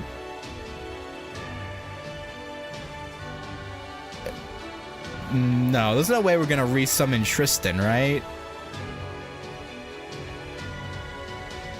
So if they were making use of our names, it's only fair that they should make some room for us as well. Indeed, I have no way of knowing who in this land chose to carry on my name. But it is thanks to their reckless bravery, nay, their exploits, that I am able to be here now. The spirit origin will only last a few minutes. That will suffice. Gawain, I leave the left legs to you. This demonic dog is clearly Cath Palug's equal. We have no time to argue. I can say the same to you, Lancelot. Do not take needless risks simply because Lady Mash is here. Remember, failure is not an option. Not with 3 knights of the Round Table fighting together. Now to arms, comrade. Together we shall carve a path for the Shield Knight. Indeed. Let's be about it. Very...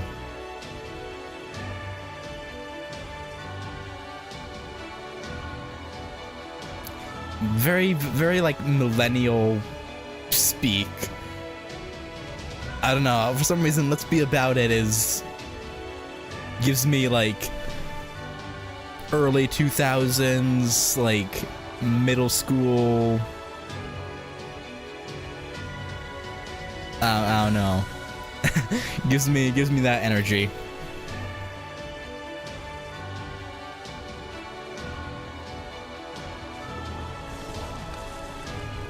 Thank you, you two. With your help, I should be able to defeat her. No, to save her. Her name is Barghest. She's a loyal knight who has always done her best to protect this Britain. She used her strength to protect the weak and prayed for a world where they could live in peace. Black Calamity, leader of the fairy-eating beasts. As one entrusted with the name of a knight from the Round Table, I will see that you go no further.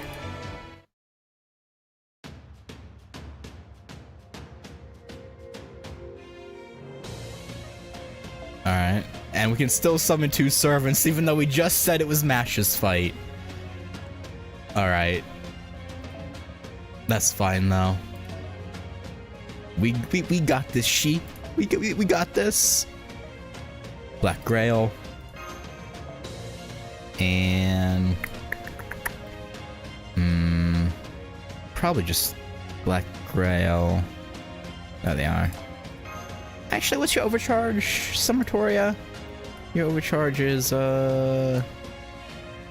restore NP gauge. Yeah, we don't need... Yeah, we don't need the charge version of Black Grail. This is fine. Alright. Let's do this. I'm gonna aim for... I use only the other knights for this fight to be thematic. Ah, you know, that's a good idea. I should have brought my Percival and my Gareth, although... I mean, my Gareth is 90, so I guess it wouldn't be a horrible idea. Ooh.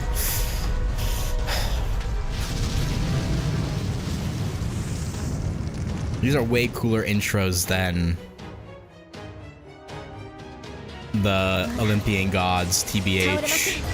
Like, the Olympian God ones were cool, I guess, but these are way better. Alright.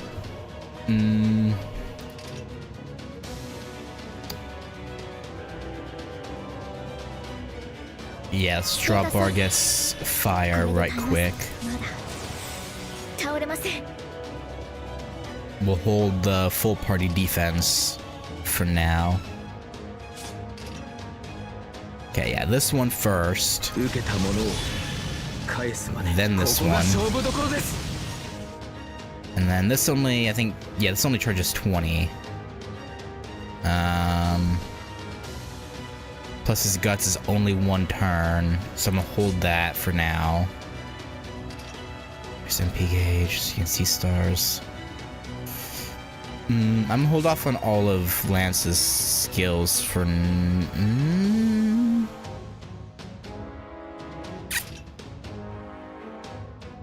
I'll use this one. And this one. Okay.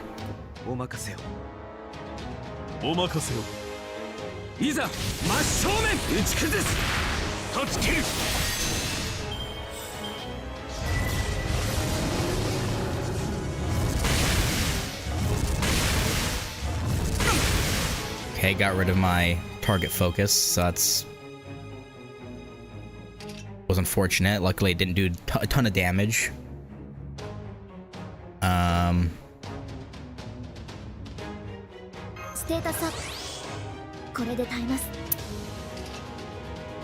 Yeah, this is just... Okay. Not horrible. Not completely horrible.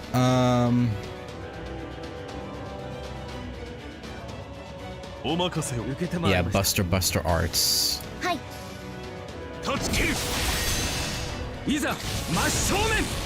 This will get Mashu. Yes, perfect.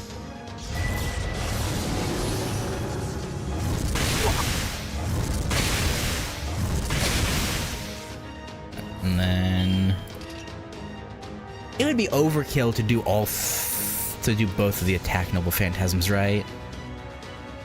Probably be overkill. And I assume these guys are NP. Yeah, they're NP5. Yeah, I'm gonna hold Gawain's for now and do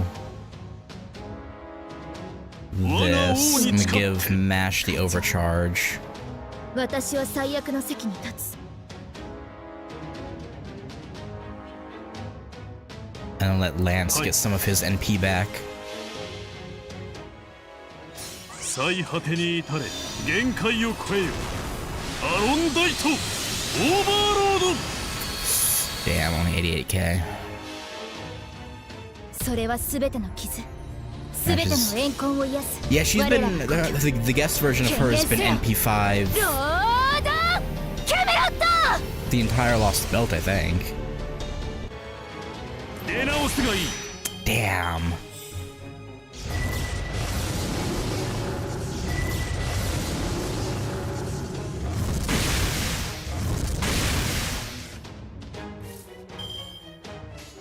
All right.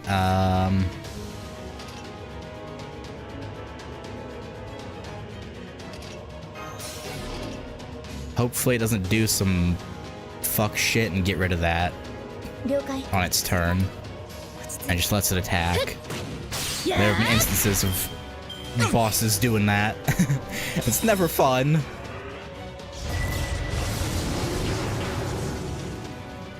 Okay.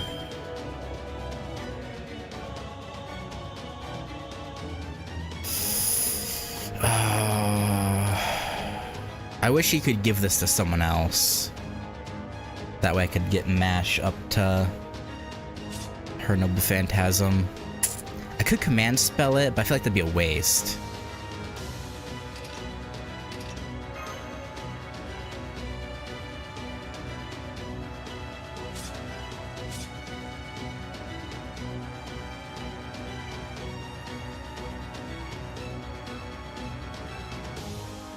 Low key though?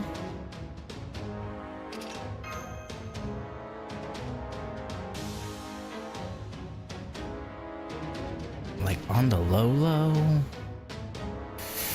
Nah, we'll just try and do as much damage right now as we can.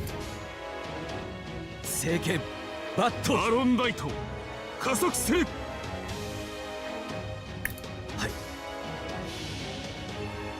この輝きに夜よ退け大地を照らすは不変の守りエクスカリバーガラティーン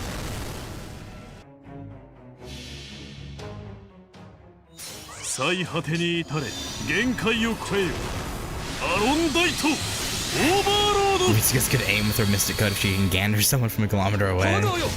Yeah. When the thing's 40 meters tall though. 天気が悪かったようですおうよ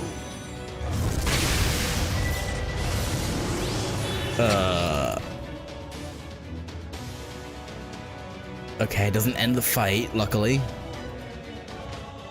But, okay. 堕落するがいいこれぞ獣の正気見せてやる黄金の使い道を This might be a problem. 裏打ちはしません Might be just a wee bit of a problem.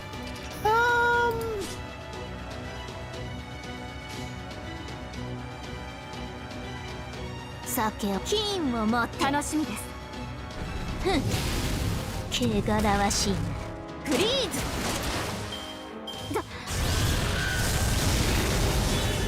Okay. Just survive. Thank you. ホールドアップ。 That's worth it. 酒を持て。 Come on, Draco. You need to give him some crits. Thank you. そうだ。朽ち果てよ。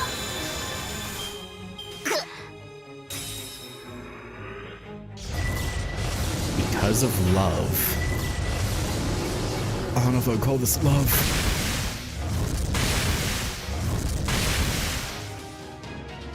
Okay.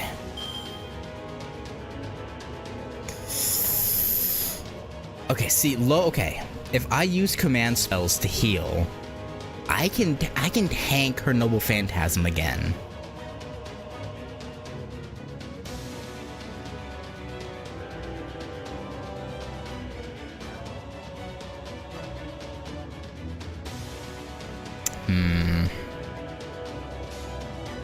Which I don't think would be the worst idea. さら酒を持て。 But 金を持て。ふん。目障り。うまいか。朽ち果てよ。胃も垂れる。 oh well. She charged herself. 俺。 Okay. もう少し。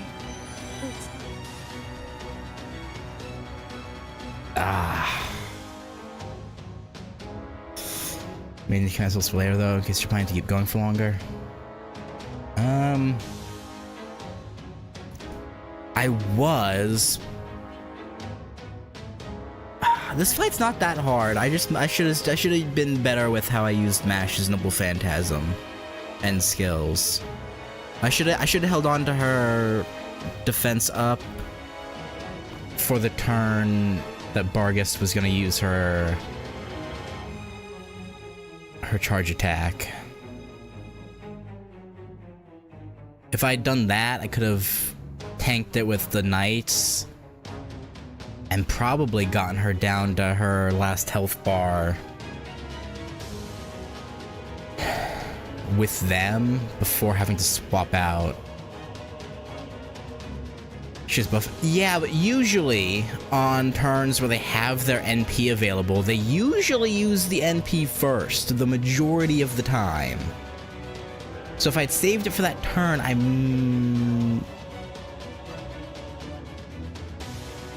maybe.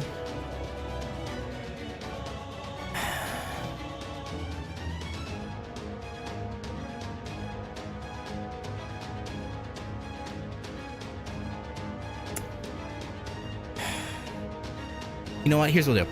I'm gonna use the command spells, but I'm gonna stop after the Barghest fight for today.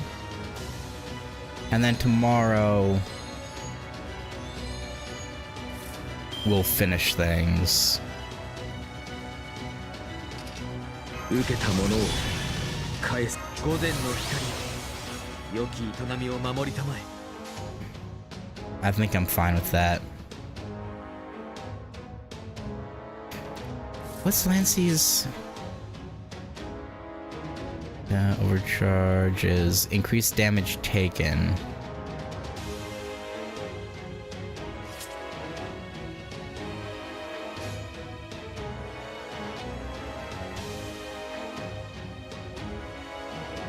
And Gawain's burn.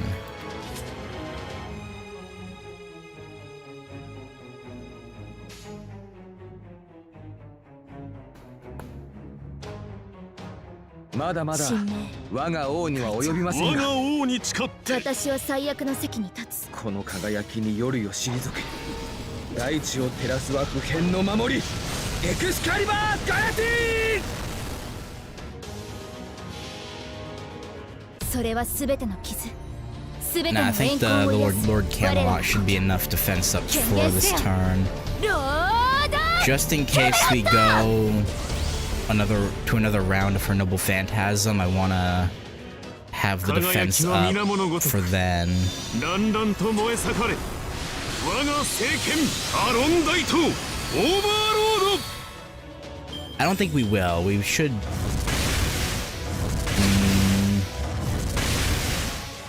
We'll see. I question that now.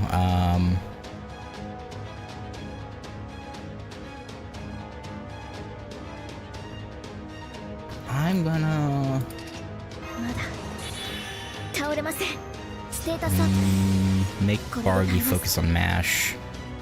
Yeah, I'm gonna keep holding the defense up. ははいお任せを断ち切る Okay, we're good. Lancey's got, さあどうだ or not.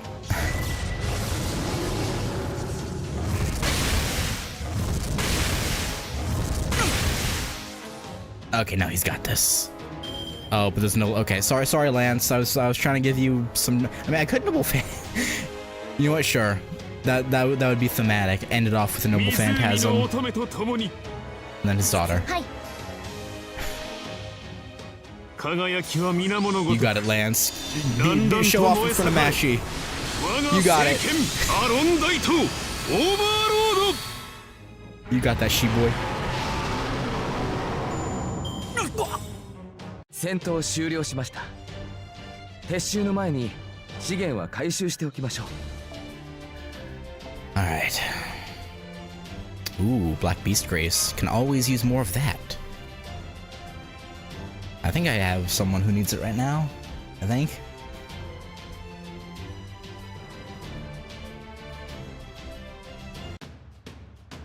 All right.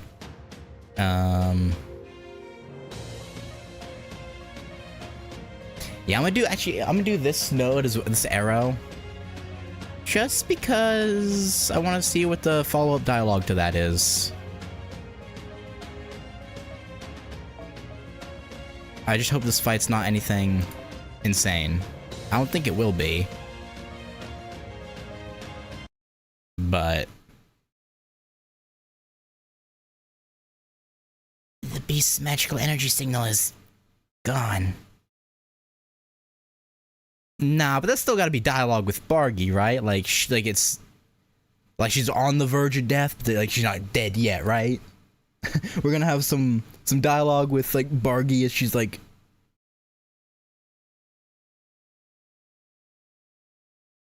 Okay, well, let me find that out for myself.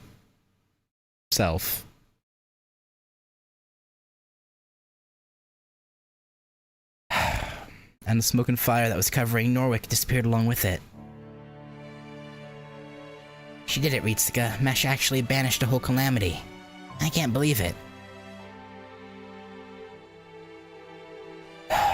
My Kohai is really something else, isn't she?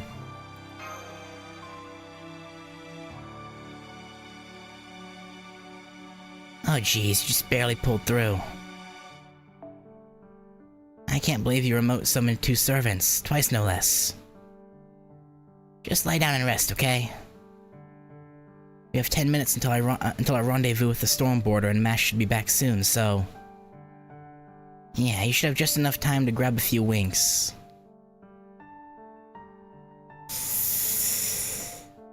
Yeah, I am pretty tired.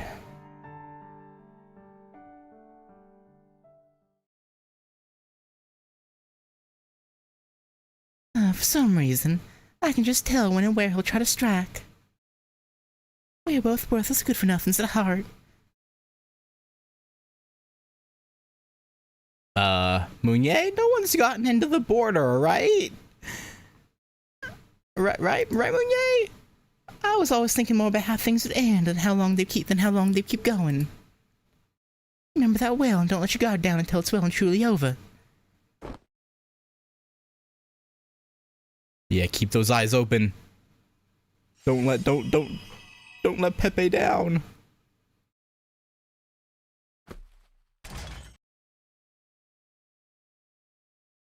Oh no, Mash. Oh no, Mash. Oh no, Mash. Mash. Wait. I just realized the battle was over. The Knights of the Round Table had successfully banished the calamity. Yeah, but in its final moments, it almost seemed like the enormous hound was weeping. Whether in gratitude or suffering, I don't know. Thank you, Sir Gawain, Mr. Lancelot. Thanks to you two. I was able to show her what true Knights of the Round Table are like. Just like she wanted. Still, she'd paid a heavy price for her victory. What price was that? As the report said, there were signs that the Round Shield would perform a chain summon on the night Sheffield was destroyed. By importing their names, the Land of the Fae had given the Knights of the Round Table a place to exist in this lost world. And as Galahad, Mash Kirielite had benefited most of all from that arrangement. The summons themselves had been performed by the Round Table, and the heroic spirits who answered it appeared only briefly. But even without paying a price for the contract, Mash's stamina and mental energy were heavily depleted.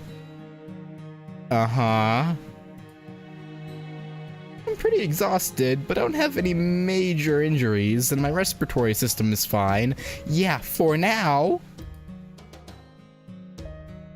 Thank goodness. Just a little rest and I should be back on my feet.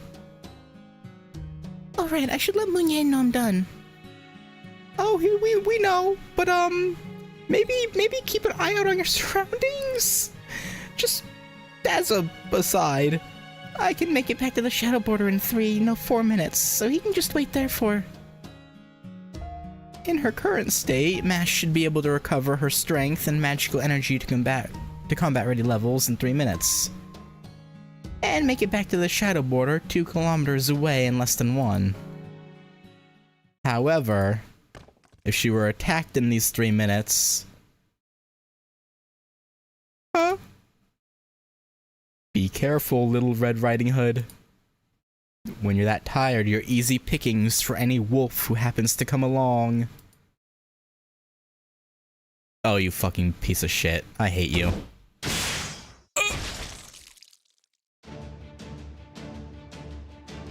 Oh no, you don't, Barrel.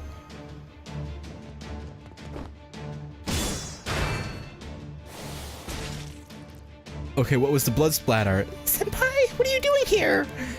No particular reason. Oh!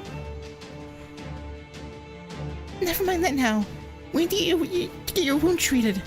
Get behind me, Master. Oh, don't worry, we shot up on drugs. It's fine. And thank you for helping me recover my strength almost instantaneously. It's a good thing you got here when you did.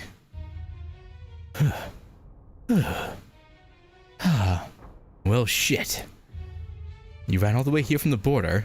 What a killjoy. Didn't anyone ever tell you that you're supposed to stick to combat support? What a piss-poor excuse for a master you are. Like you're one to talk. Now you went and ruined the meal I've been looking forward to for nearly forever. You're the worst.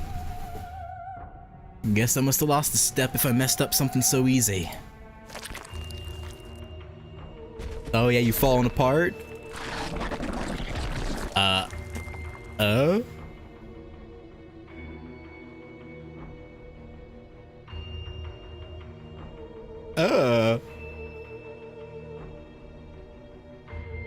I didn't need to see that.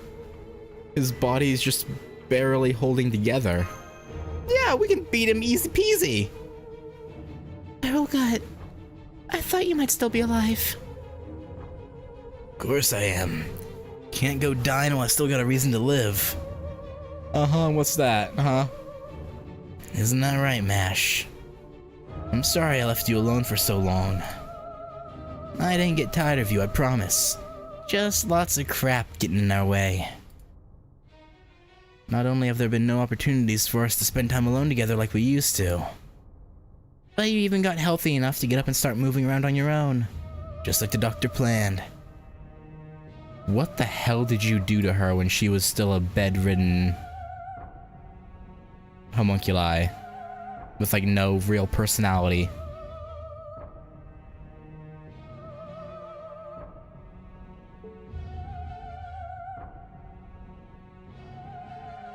Man, I miss our days in Caldia's treatment room. What the fuck did you do? You always looked so bored in there. That's why I went in to liven things up.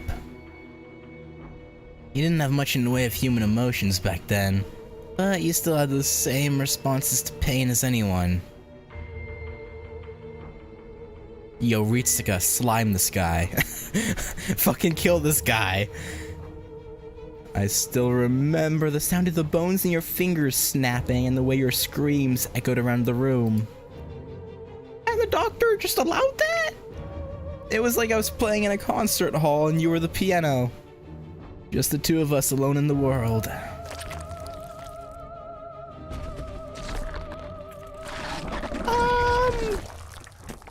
Was she not monitored? Like 24/7? Like, hello? My head's killing me. What the hell's going on? Whatever. There's no doctor here now. Sure, there's someone else trying to spoil our fun. But she won't come between us for much longer. Sorry to keep you waiting so long, MASH. What the hell are you saying? I'm talking about love, of course. I don't want to kill MASH, I just want to love her. So stay out of this, alright? I don't think so. Your form of love is...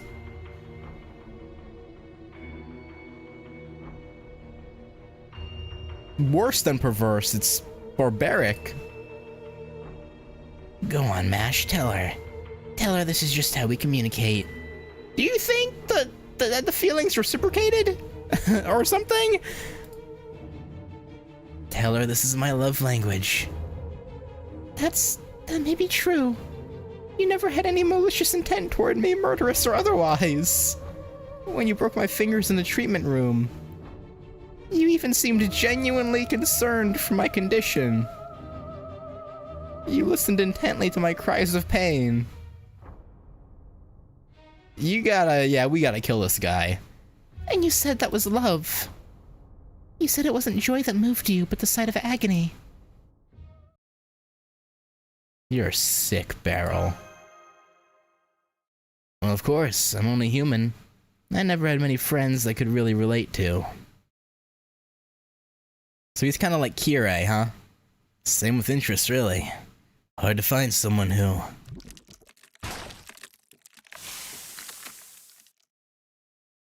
Ah, damn it. I was hoping to take my time with this, but it looks like my head's going now. That Morse curse finally caught up to me. Good! Die! That's okay. Just means I won't be able to act human anymore. So before that happens, I'm gonna take my blushing bride and be on my way. Mind giving us your blessing, Kohai? I don't think so! I don't think so. Go save the world if that's what it does, if that's what does it for you. Everyone's got their kinks. I don't really get it, but hey, different strokes for different folks. All I ask in return is that you keep your nose out of other people's love lives. I don't think Mash wants to go with you.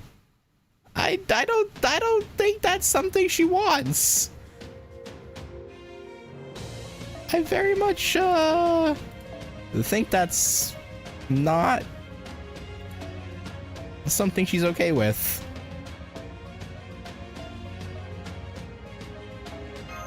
Yeah, no, we're sliming this dude out. He's gotta go.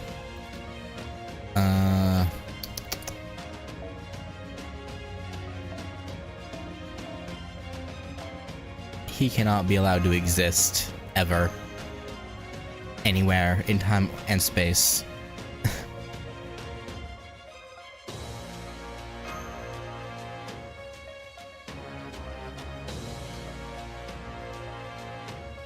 You know, at least this lost belt's given me good reason to bring Draco back out every now and then. if it's for murdering this guy. どこに行くんだ、マシュ。お前はここにいなきゃダメだろう。Yeah, I think you're... 見ていてください、マスタ I think he's more messed up in the head than 力を見せる we thought. 聞こうよれ Okay, let's just start off with 完了決着の時だ強化完了 one of these bad boys. あとよりはい了解逆 Get 貢 some 献 damage in right out the gate. And finish the break bar with ワッツン someone else. せいキリエグラ So who do we hate more? 退屈させたか Barrow or Shinji? 切り札を Shinji was プラガラッ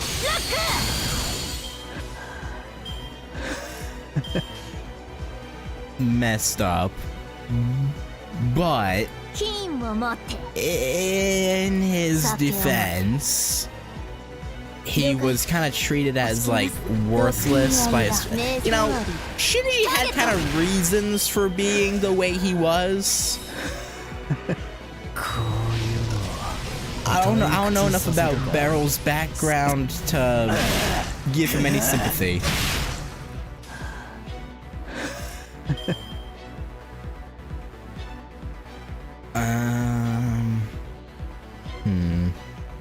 That's a long stun.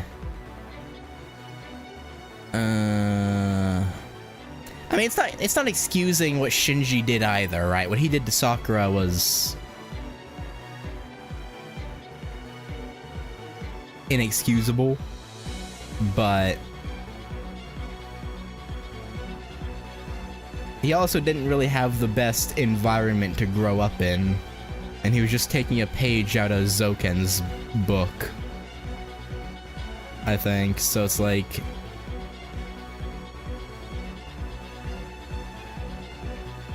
I don't know. まだ倒れません I don't think he'll attack anyone else, but just in ステータ case. スアップこれで耐えます I'll wait a turn on this one, actually. 両骨ついて落ち着いてターゲットふっ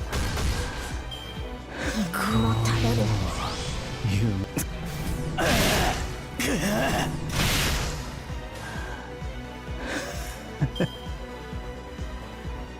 Okay, まだ倒 oh, れ I ま should せん have saved that for whatever this is gonna be. 了解押し切りますそれは全ての傷全ての怨恨を癒す我らが故郷権限せよ I could have saved this too. キャメロット Well, she'll probably get. That we'll be fine. 退屈させたか Shinji could have gone a different way if not for Zouken. Barrel, I think, only would have one path in life is. Shinji's a human, pathetic kind of dirtbag. Here's a. Yeah. 落ち着いて落ち着いてターゲットこういう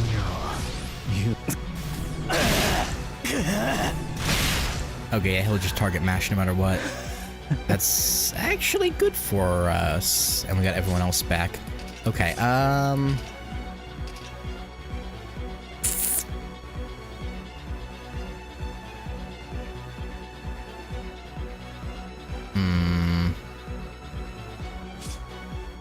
with these 3 defense ups, we should be able to tank whatever he throws at us, right? Probably.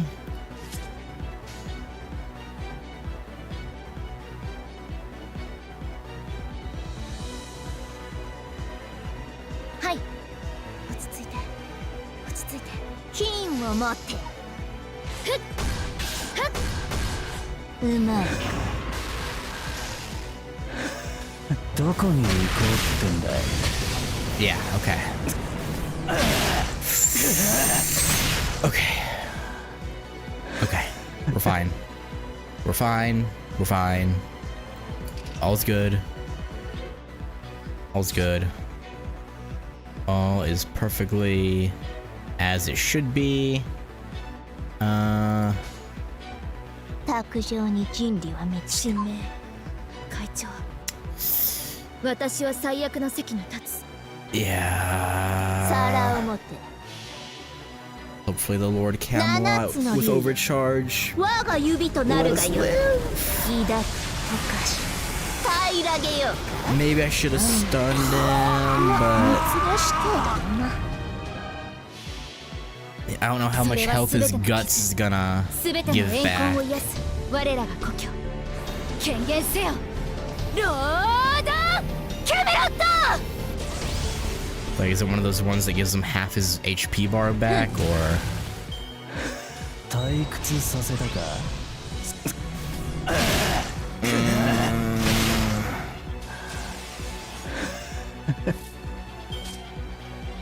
Okay, どうしまはい 金を持って just one and does it 5 times.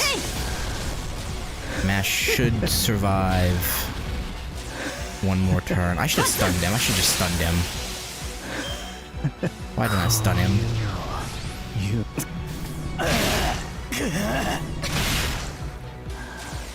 Okay, now we're good. 皿を先を持て Done. Yeah, you go die in a hole by yourself, Barrel. I really hope Mash doesn't, like, try to comfort him. Like, he doesn't deserve anything. Not from her, especially.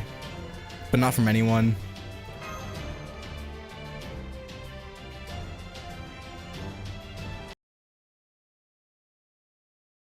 Oh. Okay, although he was a mage, Barrelgut's true profession and passion was killing.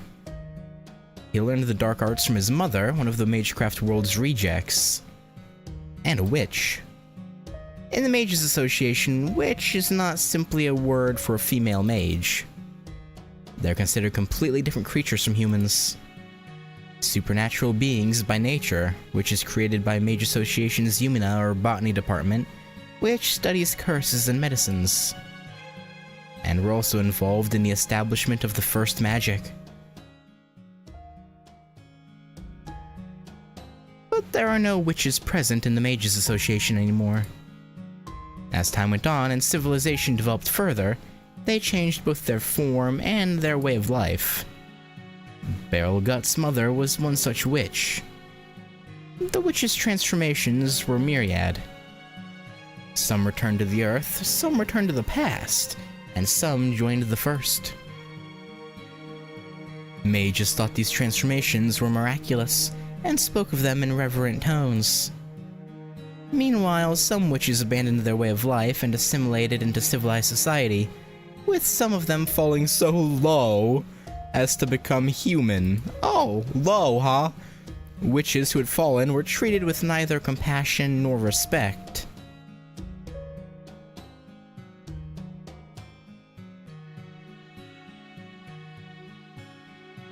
No matter what kind of magecraft or mystics they possessed, no mage would recognize them as human. As far as they were concerned, any witch who had survived to the modern day as a human was no more than refuse.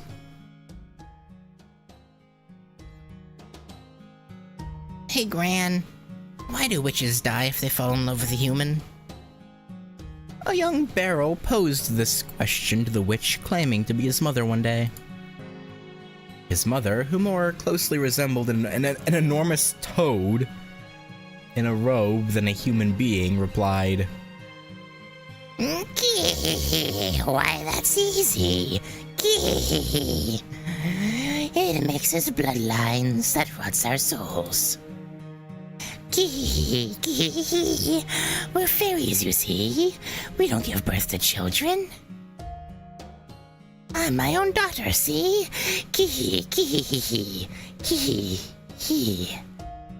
Ah, but I screwed up. I screwed up real bad. Why did I end up looking like this? Please let me go back. Let me go back to my old form. Curse the Meinster. Curse that little wench. Mindster, huh? I'm sure that's just a coincidence. So what if she's Yumina's descendant? Does that mean she can do whatever she wants? Even though I screwed up, I am the one who was deceived. Ah, if only I'd never met him. If I'd never gotten involved with a human, then I never would have been stuck with a brat like you. She apologized the moment the words left her mouth. Nah, she's not really sorry though, is she? I'm sorry, Barrel. I don't know why I said that. You're my precious son, my darling boy. It's okay, Gran. I know you don't mean it. Now don't cry. You can't see the stars in your eyes when you cry. They're your best feature. Prettier than anyone else's. Oh, Barrel. Oh, thank you, Barrel. You're the only one I can count on. The only thing I have worth living for. Beryl lived with his mother away from human society, where she taught him all manner of curses and rituals.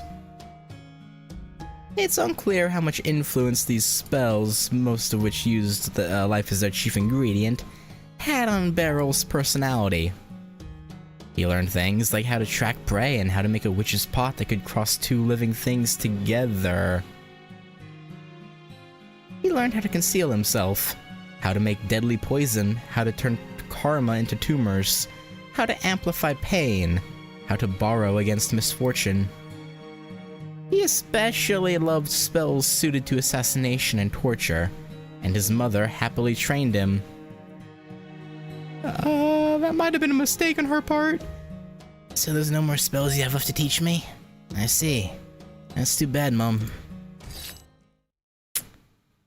Then one day, Beryl put out his mother's eyes and left the forest behind him.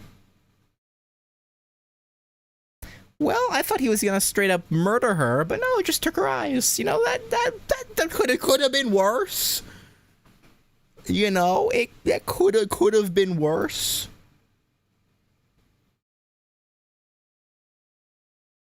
After that, he went to Vegas? Did as he pleased. He sold his services as a mage who dealt exclusively in killing, and for a time, life was good. But eventually, he killed so many people he could no longer live comfortably, even in the underworld. Then, just as he was looking for a new place to call home, he was recruited to Chaldea by its director, Marsberry Animosphere. Yeah, this one might have been a mistake on Marsberry's part, a little bit, and came to what would be his third homeland, a base in the Antarctic. Yeah, Marsberry, I don't know what you were thinking this time, man.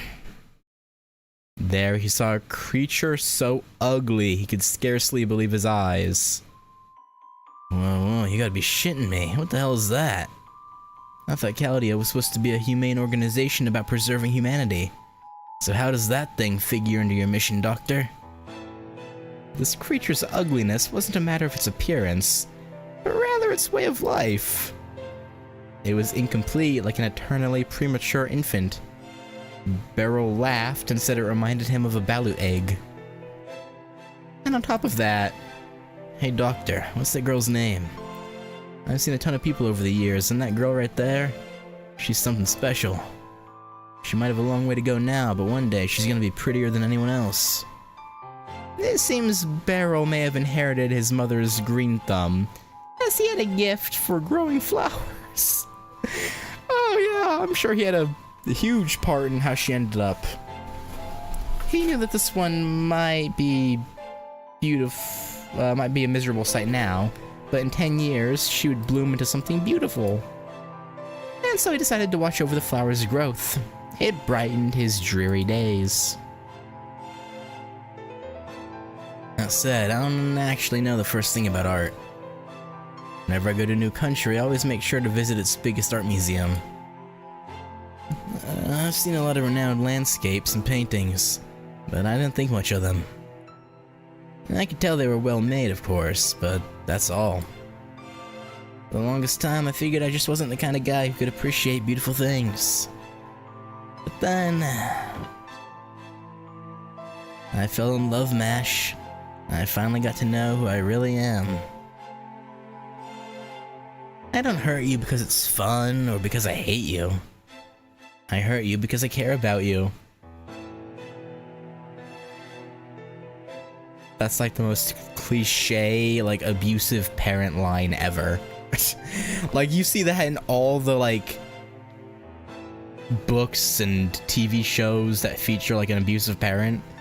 Like, that's a classic line. I hurt you so I can love you. That's the kind of guy I am. I'm just the type of guy who can only recognize beauty once it's been damaged. So I'm gonna keep you safe from everyone and everything. I'm not gonna let the Doctor or Marsberry have their way with you. I'm not gonna let them give you a serious light. That was my condition for becoming their cleanup guy. Remember this, Mash. I'm not going to die as long as you're around. I'll always have fun in a world with you in it. Hard to believe, isn't it? I know. I can hardly believe it myself. Is it fucked up that... No, I fully believe he actually loved her, but he doesn't know how to actually... Yeah, no.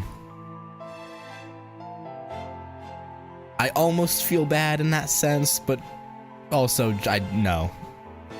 No. I can hardly believe it myself. But it's true. You're the most important thing in this whole world to me. So... You don't mind, right, Mash? I want to see you suffer more than anything.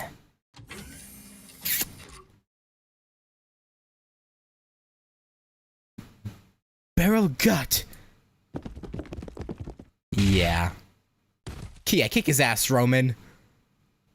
Barrel Gut was taken into temporary custody, and his access to that area of Chaldea was revoked. This was a year before the fateful day Team A embarked on their first experimental ray shift.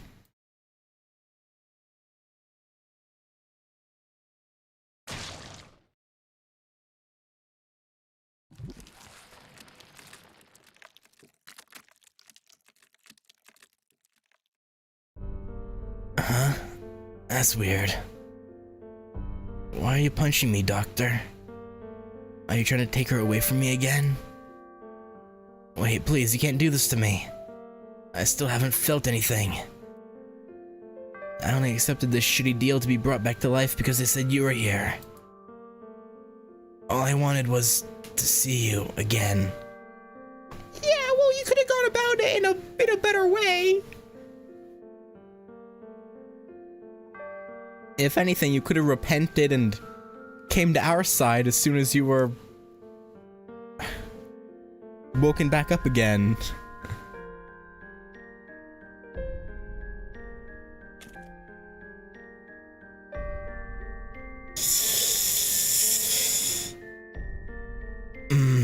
I shouldn't be torn on this. I should click option 1 immediately. But, like, low-key... Like, I know it won't affect anything.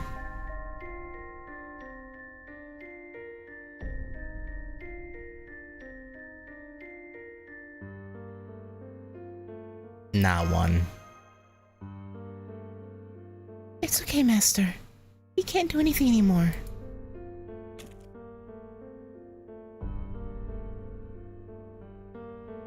That's it. Those eyes. Those eyes are beautiful. You've got to take good care of them. You've only got 2 after all. You don't have to run. I'll keep you safe.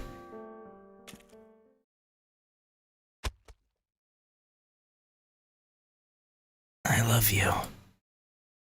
I love you, Mash. I love you from the bottom of my heart. Yes, I'm sure you do. But I don't understand what you call what you call love, Barrel. And I don't think anyone ever will.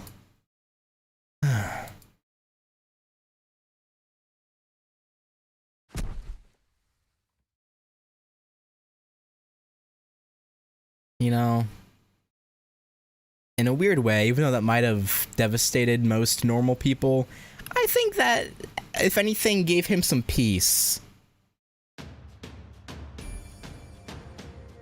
In a way. I don't know. For some reason, I get the feeling that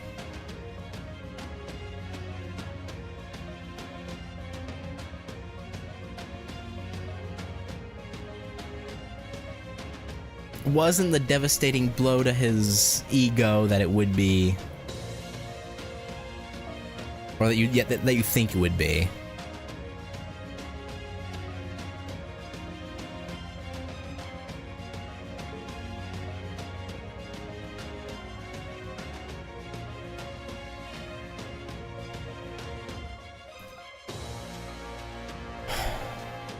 Yeah, no,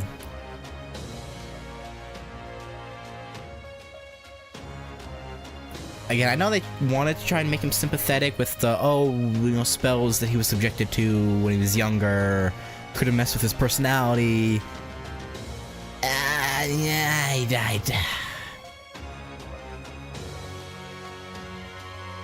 I'm still more than anything glad he's dead. I'll be honest, bro had to go. He really honestly did.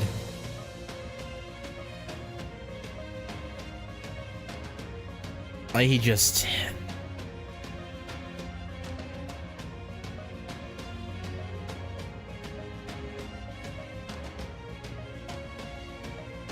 He was never gonna change his ways.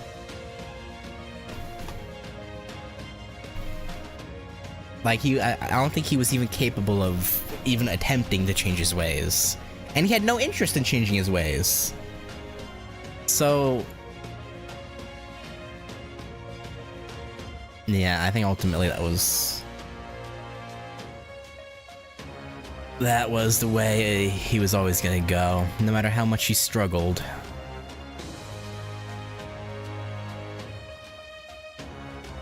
But...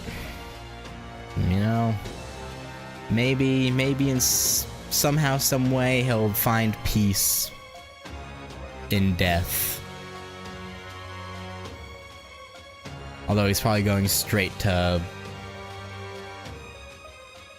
some kind of hellish underworld. But, well. Anyway. Let's see this no battle section, and then we'll probably end it there. Because, you said I'm gonna want command spells or something to revive for an upcoming fight, right? Because that wasn't the fight you were... I don't think that was the fight you were talking about. That was the one I was probably gonna need revives for.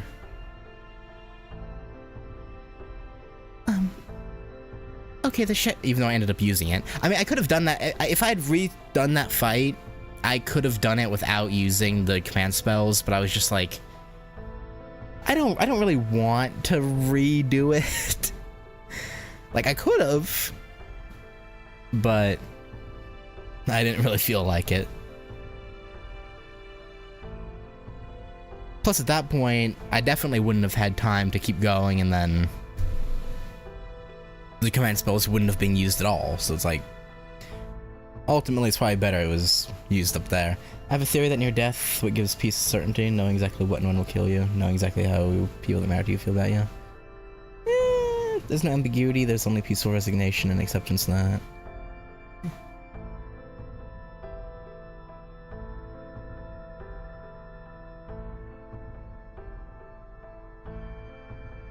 Yeah. I don't know. I don't contemplate death much, but...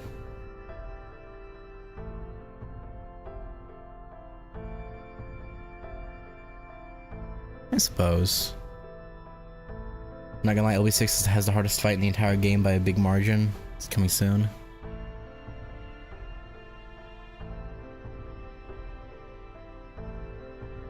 Damn.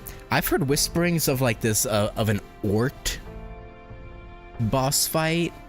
I've heard like Ort, I think that's what it's called, is like the hardest in the game. Like I've heard, or not heard, but seen online whisperings of this mystical Ort fight.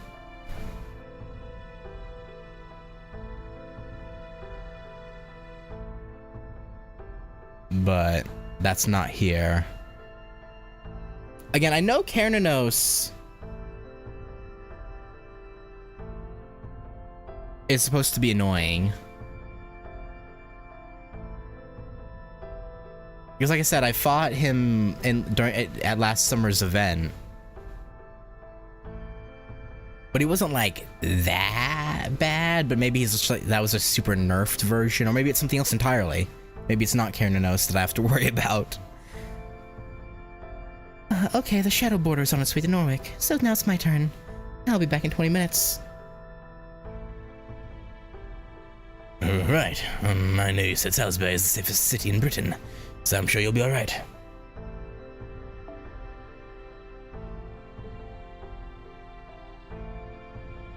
But are you certain you don't want to take along a bodyguard or two just to be safe? I know Captain and the Marines have to stay on the storm border to make repairs, but you could always ask Grima or Artoria Casta to go along with you, no? But for that matter, well, it pains me to say it, I could have Holmes accompany you too, or even go with you myself. Damn, Gordy! Okay, bro! Or even go with you myself if necessary. You, Gordy? But I thought you hated singularities. I do. And lost boats for that matter. Hell, I don't even want to think about setting foot outside the border. But circumstances being what they are, I can't afford to be choosy. Besides, I have a bad feeling about this. Man, you really are a worrywart, aren't you, Gordy? I appreciate the thought, but it'll be faster if I go alone. I already passed for a ferry in Salisbury, and I know my way around there too. Besides, we only have one pair of jet wings, remember? Don't worry, I'll be fine. I'm just gonna swoop in, pop over to the pub, and come back with Hubbatrot. In and out. Okay, I'll be back soon. Take care of the storm border while I'm gone, Captain. Of course. I'm maybe the ship's captain, but you're its brain. We need you back here as soon as possible.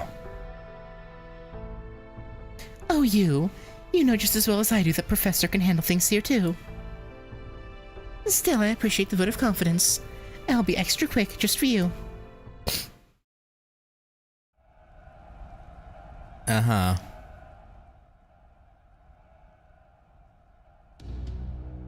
The city's burning. It's burning forever now. Been burning forever now. There haven't been any wind tidings from Lady Aurora. Everyone in the city's changed.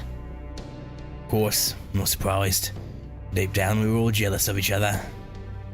We pretended to laugh while we actually seethed. We pretended to be sad while we secretly smiled. That's just what we fairies are like. So of course this is how things turned out. The pub's so quiet now. There's no sign of the fairies who used to smile and laugh here anymore. Nobody comes to my pub at all. Well, I guess Britain really is done for. But that's okay. Things are just back to the way they were before. My pub was always like this. Drab, boring, a far cry from the places on Main Street. Just like me. And all the exciting recent stuff was just a special occasion. An unbelievably fun, once-in-a-lifetime exception. Hey, Mike. Whew. Good thing I made it here without anyone seeing me. That was too damn close for comfort. Man, Gordy was right. I had no idea things had gotten so bad here. Dubanche, you came back. Wow, this is great. I'm so glad you're alright. Things took a really bad turn at the cathedral, right? I was so worried about you. Hey, Mike. Good to see you safe and sound, too. Not that I was especially worried about you. Your pub's pretty sturdy, and you're not the type to take unnecessary risks. I knew you wouldn't let the rumors mess with you or take to the streets like the other fairies. Yeah, of course not. I've been in the kitchen all this time coming up with new recipes. Here, Da Vinci. Check this out. This one's really something. I found out you can make a really thin kind of bread with the buckwheat flour I got from Norwick. Then you can put all kinds of yummy things on top, like cream, ham, veggies. Well, it's amazing, Mike. You invented gillettes. Not even Norwick managed to come up with those. And they've been breaking the Queen's laws to do whatever they wanted for ages. You must have been doing a lot of experimenting to figure this out. This is a proud moment for me as a teacher. Yeah, I did. I worked really hard at it. It was tough but fun. It wasn't easy, but it was really fulfilling. It's like a whole new world's opened up. No, I'm not the same useless Mike I was before. I'm a fully fledged fairy now. It's all thanks to you. Oh, you give me too much credit. I didn't make you into a hard worker. You had that going for you all along. You would have made something of this pub eventually, even if I'd never showed up. Where are you going, Da Vinci? What's on the second floor? Well, I just popped back to get something I forgot. I need to grab Typhone and Hobbitron and go back to our ship as soon as possible. Go back? Where to? Our ship's parked up in the air. Once I get back, we're gonna go take care of the Calamity. You know, I've always felt like he was a little too attached to Da Vinci, and now I'm kind of scared. Say, here's the thought. I know Gordy won't be happy about it, but do you want to come with us? That ride out there isn't calming down anytime soon, yeah? Having one fairy come along won't make any difference. No thanks. I'll stay here. Here's fine. You sure? Besides, I've still got the basement. I'll be safe no matter what.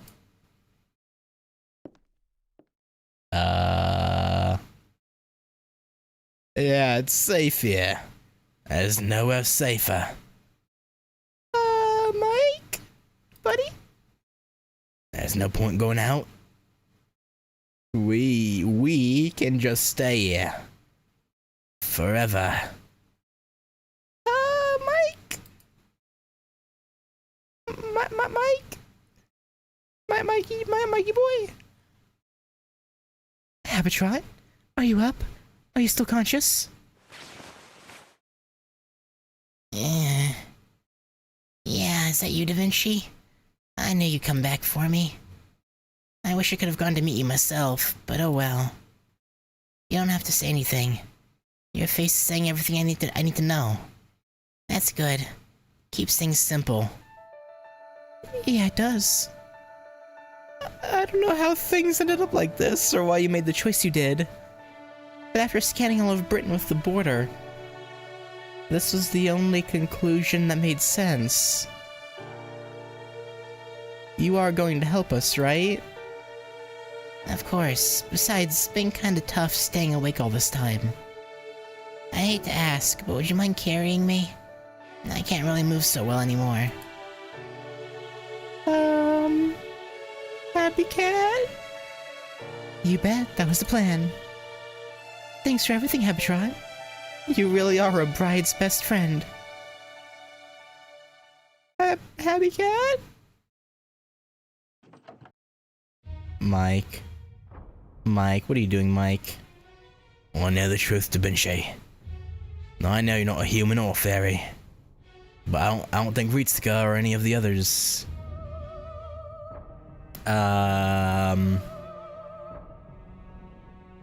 No, we definitely do.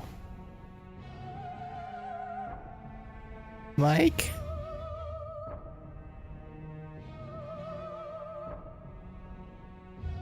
You're stronger than a human or a fairy, but your life's much, much shorter.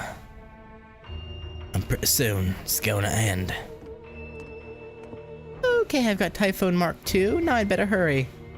I've already taken longer than I meant to. So why not just stay here?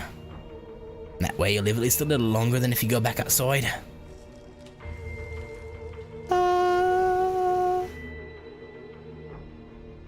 Sorry sorry for all the trouble, Mike.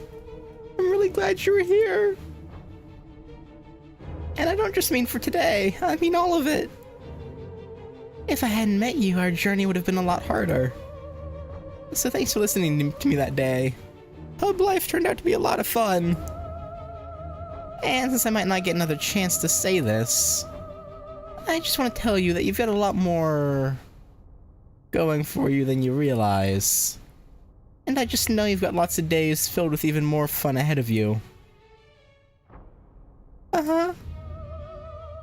Alright, take care now. I'm off to save the world. Da Vinci?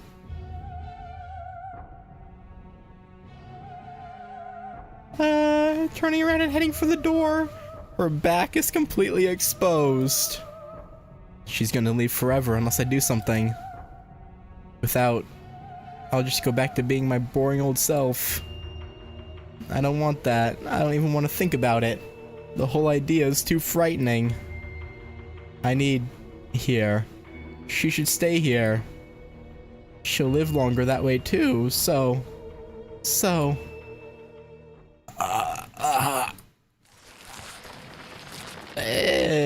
Goodbye. The door opens and she steps out. The knife I clutched in my hand, just out of sight, clatters to the floor. I stare at her back as she shrinks into the distance, barely able to see her through my tears. That's right. Da Vinci. Wouldn't be Da Vinci if she wasn't free. Going wherever she wants is what makes her Da Vinci. She knows she doesn't have much time, but she still keeps reaching for her dreams. That's why she shines so bright. Oh? Is he, like, successfully fighting off the Moor's curse himself? So I have to see her off. I have to keep smiling to the end. I used to think this place was a dream world where we could have anything we wanted. Well, I was wrong. Real dreams aren't easily obtained. That's why every day is so hard and so fun. That's what makes life worth the struggle. Even if the world around you is about to end. Even if you're a horrible monster, like us fairies. Yeah. Farewell, my friend from a far-off world. Thank you for coming to Britain. Thank you for coming to my pub. Thank you for all those wonderful days. They truly were a dream come true. And so the angel spread her wings and flew straight through the dangerous city into the world beyond. Oh. I thought Mike was gonna try something, but no, he was a good pub owner.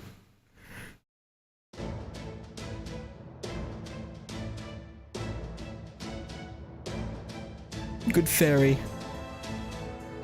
He almost let his selfish fairy personality, or fairy demeanor make him make a very bad decision.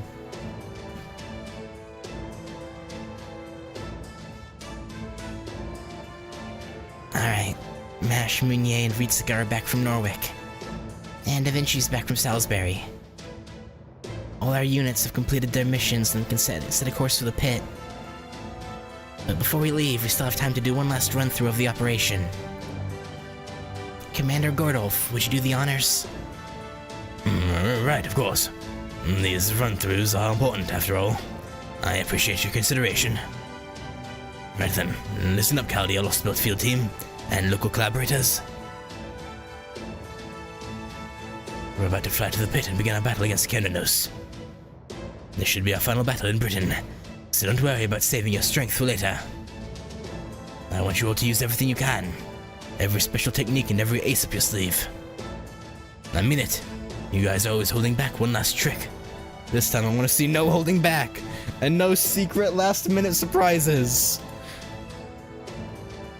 We're just going to carry out this operation as we planned it, and we're going to defeat Kendanos. Remember, we were all wiped out once before. It's only thanks to that witch Koyanskia that we're still here. And according to Da Vinci, there's no more sign of her spirit origin anywhere in Britain. I'd say the odds are good she's already left this lost spot behind. And good riddance. At any rate, remember, this is our last shot at this. Don't count on getting a third chance. We didn't. I'll make sure to give it everything I've got. God, I have an itch like right on the bridge of my nose. Good. Now then, would you go over the particulars, Administrative Advisor? Certainly, Commander Godolph.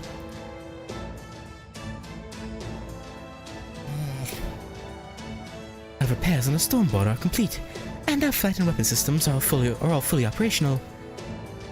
Meanwhile, it's been 20 minutes since Cananos reappeared in the pit. Going from our previous experiences, the Calamity Hands that assaulted us will appear in another 40 minutes. But just like the Fire Calamity that attacked the Stormboarder earlier, we expect there to be a change in Cananos this time as well. Did we ever go and check on and see if that one Marine that fell overboard was okay? Or did we just assume he's dead? We expect there to be a change in Cananos this time as well. Specifically, defensive systems. Once he realizes we have... I mean, I assume Nemo can probably feel if he died or not. So... Once he realizes we have a divine construct on board in the form of a Toria caster, there is a very high chance this calamity will try to attack us. True. And since it simply isn't possible to evade all those cursed hands, this time we'll pour everything we have into a defensive anti-curse layer and take them directly. Isn't that correct, Grima? Yep, you got it. I'm gonna put a meditation spot, a well up on the deck. Proxy or not, I'm still the god of wisdom. If I really concentrate, I can turn this whole ship into sacred ground. I couldn't do much against Albion's thermic rays, but I can definitely hold off spiritual interference. So I'll take on Cananos' curse, his anger myself. He and I are both Celtic, so the least I can do is hear him out. There you have it. With Grima the Sage's help, the Stormboarder can get close enough to Cananos to fight him. Last time he destroyed Camelot 50 minutes after he appeared, so we'll need to defeat him before that happens. Our combat team will consist of Ritsuka, Mash, and Autoria Caster. Though naturally, since he'll be on the deck, Grima will also participate as needed, as will Chaldea's servants. We have 30 minutes to win this battle starting now. Do be sure to keep that in mind, Master Ritsuka. We just passed Oxford. 5 minutes until we have visual on Cananos. Should I keep going straight, or should I make a little detour? No need for a detour, Marine. Grima, prepare for battle if you would. It's time for us to get rid of the final calamity. Yeah, the one that's gonna be the biggest pain in our asses, I imagine.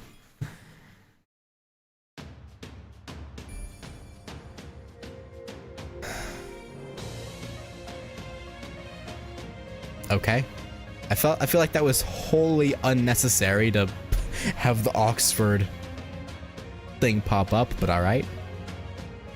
But anyway. Yeah, like I said, that's gonna do it. 'Cause I'm going to want to go into these fights with command spells on hand, I'd imagine. So we'll cut it there. And yeah, I wish we had gotten a little bit more of Mike.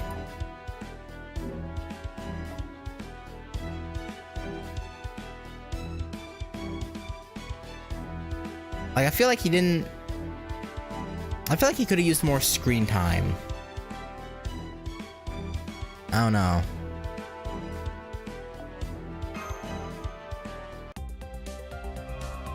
Damn.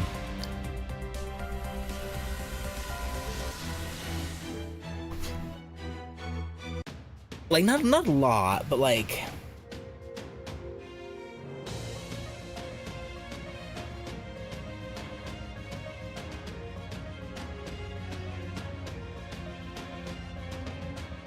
Yeah, but it only kind of works because he has so little screen time he could turn bad.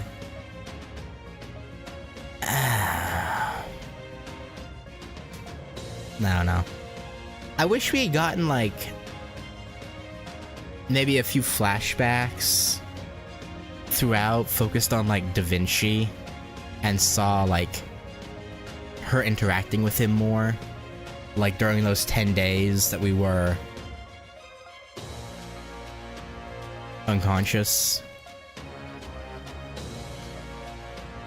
Like, we had one little flashback, I think, but, like, it was only one. I don't know. I feel like just a little bit more. And I almost kind of wish she had noticed him, like, starting to turn into a Moors. And they had a more, I don't know, tearful farewell.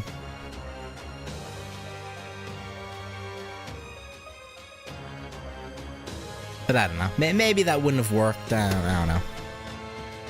LB6 is already the longest chapter. Yeah, I don't know. Another 30 minutes of Mike Da Vinci would have been... It would have been fine. Also, I get my 30-day bonus tonight. Hopefully I get CL off of it. Hopefully. When that ticks over, I'll keep you posted. But yeah,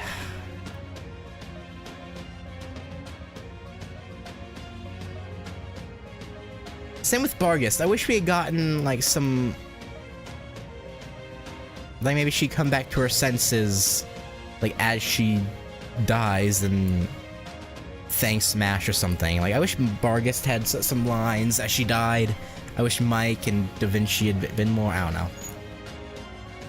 I'm a sucker for tearful farewells, I guess. I don't know.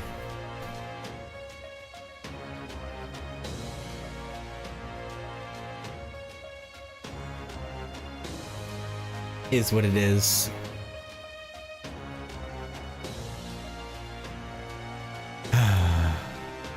But managed to get one Tanakh Dylan and one BB Dubai, so try and MH X's altar. Yeah.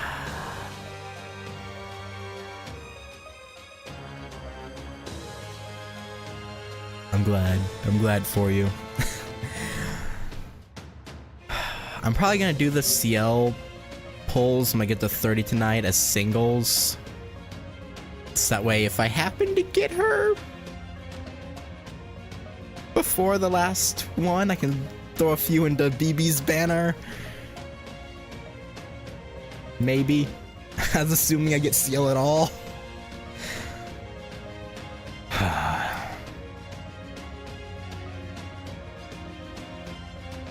I know, I got the sinking feeling though that's not gonna work. No, it's not gonna work out for me. I hope I'm wrong, but I don't know. I got a feeling. And then after that, my next best hope, I guess, is Ibuki hitting Bond up before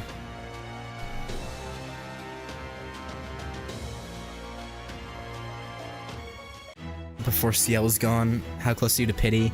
Not super close.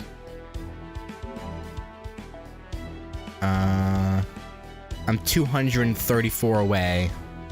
So yeah, pity's not gonna happen probably.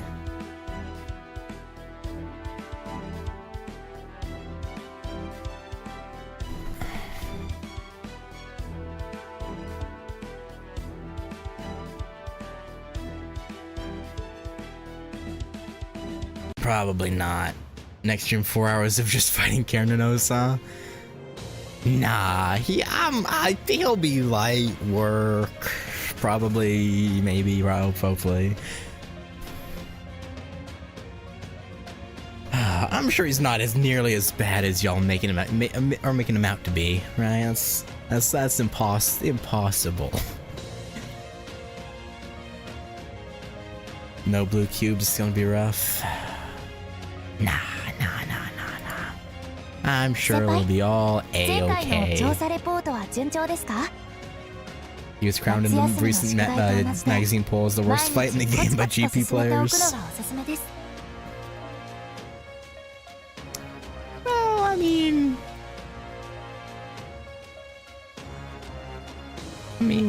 you know.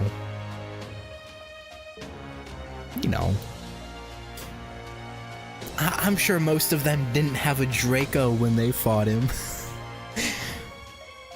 And seeing as how she wasn't out yet when this chapter released. You know, I'm sure Draco will hard carry. How many rare prisms do you have by chance? 40 something. おや、何か物入りかな？では、どうぞこちらへ。楽しいものから怖いものまでお望みのものを紹介しよう。Yeah, 49.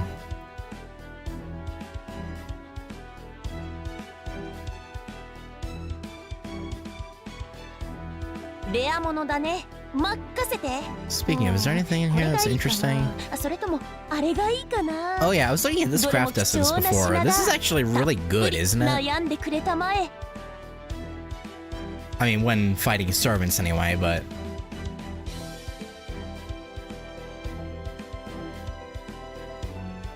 I still force Ciel Strange to good against him. Yeah, hopefully I get her tonight. That'd be great. That'd be awesome if I got her tonight.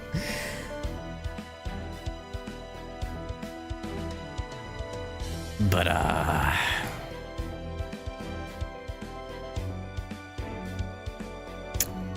yeah, well, I'll try and stay positive about it. まだ見ていて。うんうん。私も張り合いがあるってものさ。 I was gonna just spending half of those on something that could help against Fluffball. Which of these is good for...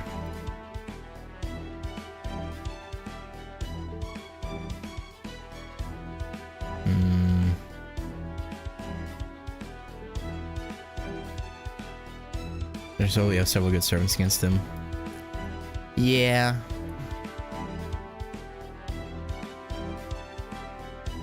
Any anti-divinity would work. Like Enkidu, Castoria, Berserker.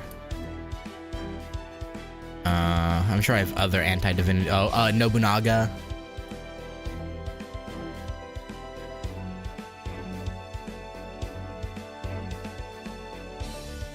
What command codes do you actually have?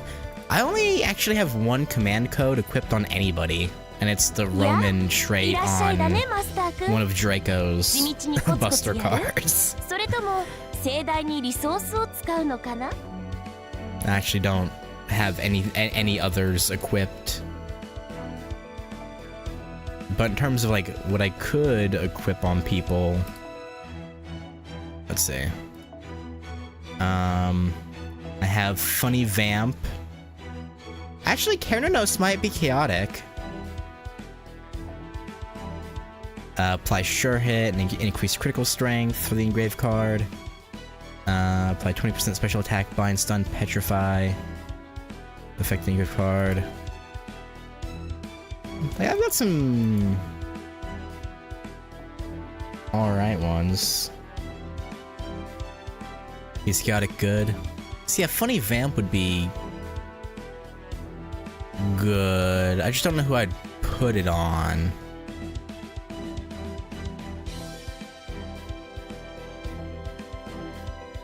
Probably just Castoria Berserker, right? She's probably like the only real... Just compound her damage. That wouldn't be a horrible idea. The 2 CEs and remember essence that cost 25 prisms to max out to get help, but yeah, expensive as hell.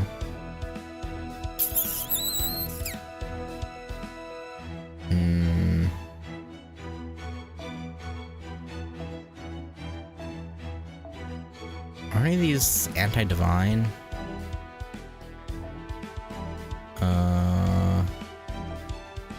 Wait, this one's kind of goated. 100% lawful and Especially that group. Damn, that's actually pretty good. Undead.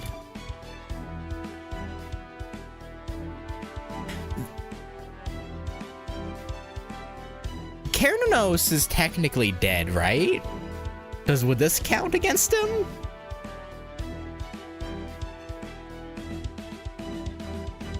Because he's a walking corpse, right?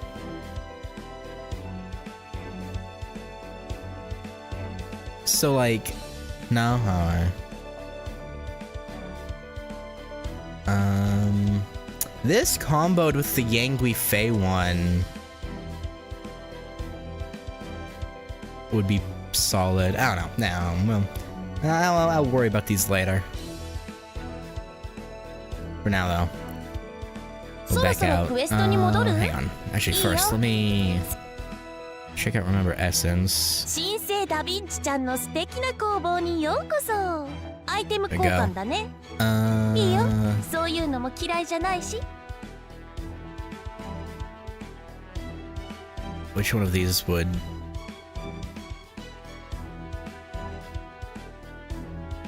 Oh.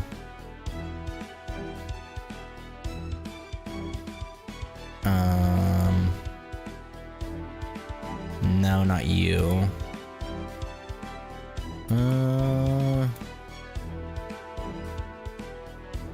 Okay, what the hell does this do? Gouda O? Increase critical strength by 15%. That's okay. Sweet Crystal and Fondant au Chocolat. Sweet Crystal. Oh wait, I think oh yeah, I've seen this on some support servers before. Yeah.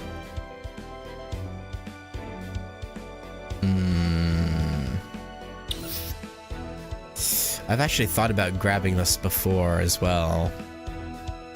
I just never did. And then Fondant.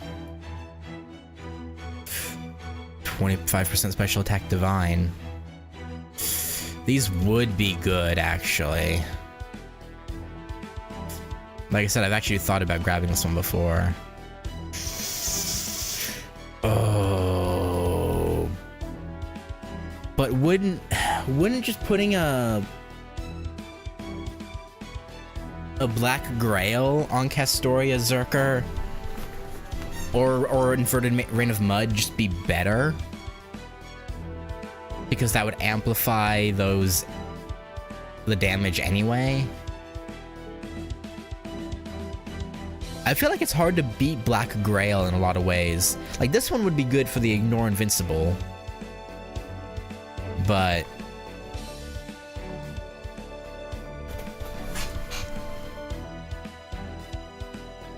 great because it also helps card damage. Yeah, if I want to deal extra damage outside the Noble Phantasm, that would be handy. Like, just flat damage.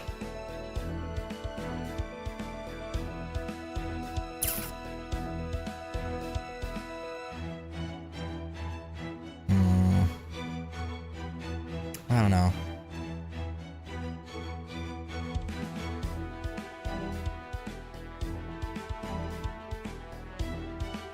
I don't know. I'm gonna. Yeah, I'll just hold off. I think.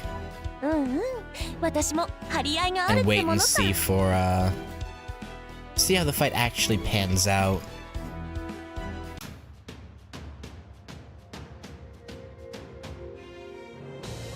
Don't wanna spend my rare prisms on something if I don't actually end up needing them. So we'll hold off for now. But yeah, I'm glad at least out of the 2 fights so far, or I guess 3, including Barrel, that Melu.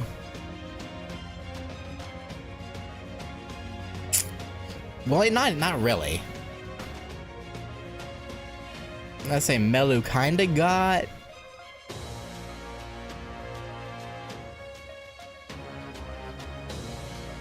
closure, but not really.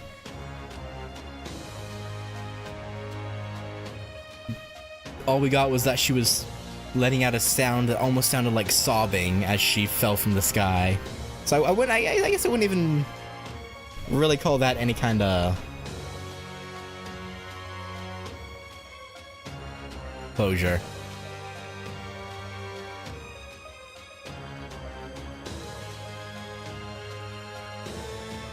I don't know.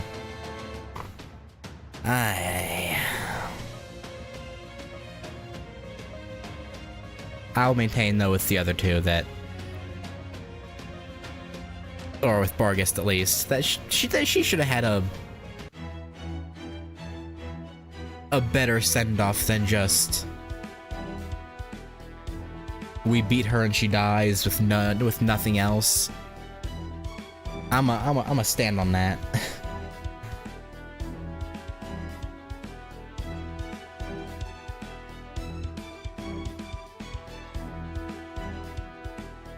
But anyway, I suppose it doesn't matter. Not really. But yeah, anyway. For now, I guess that'll do it. And yeah, tomorrow we'll go through hell, I guess. I guess we'll go through hell tomorrow. So yeah, that's gonna do it. Thanks for watching. And yeah, I'll catch you then. Peace.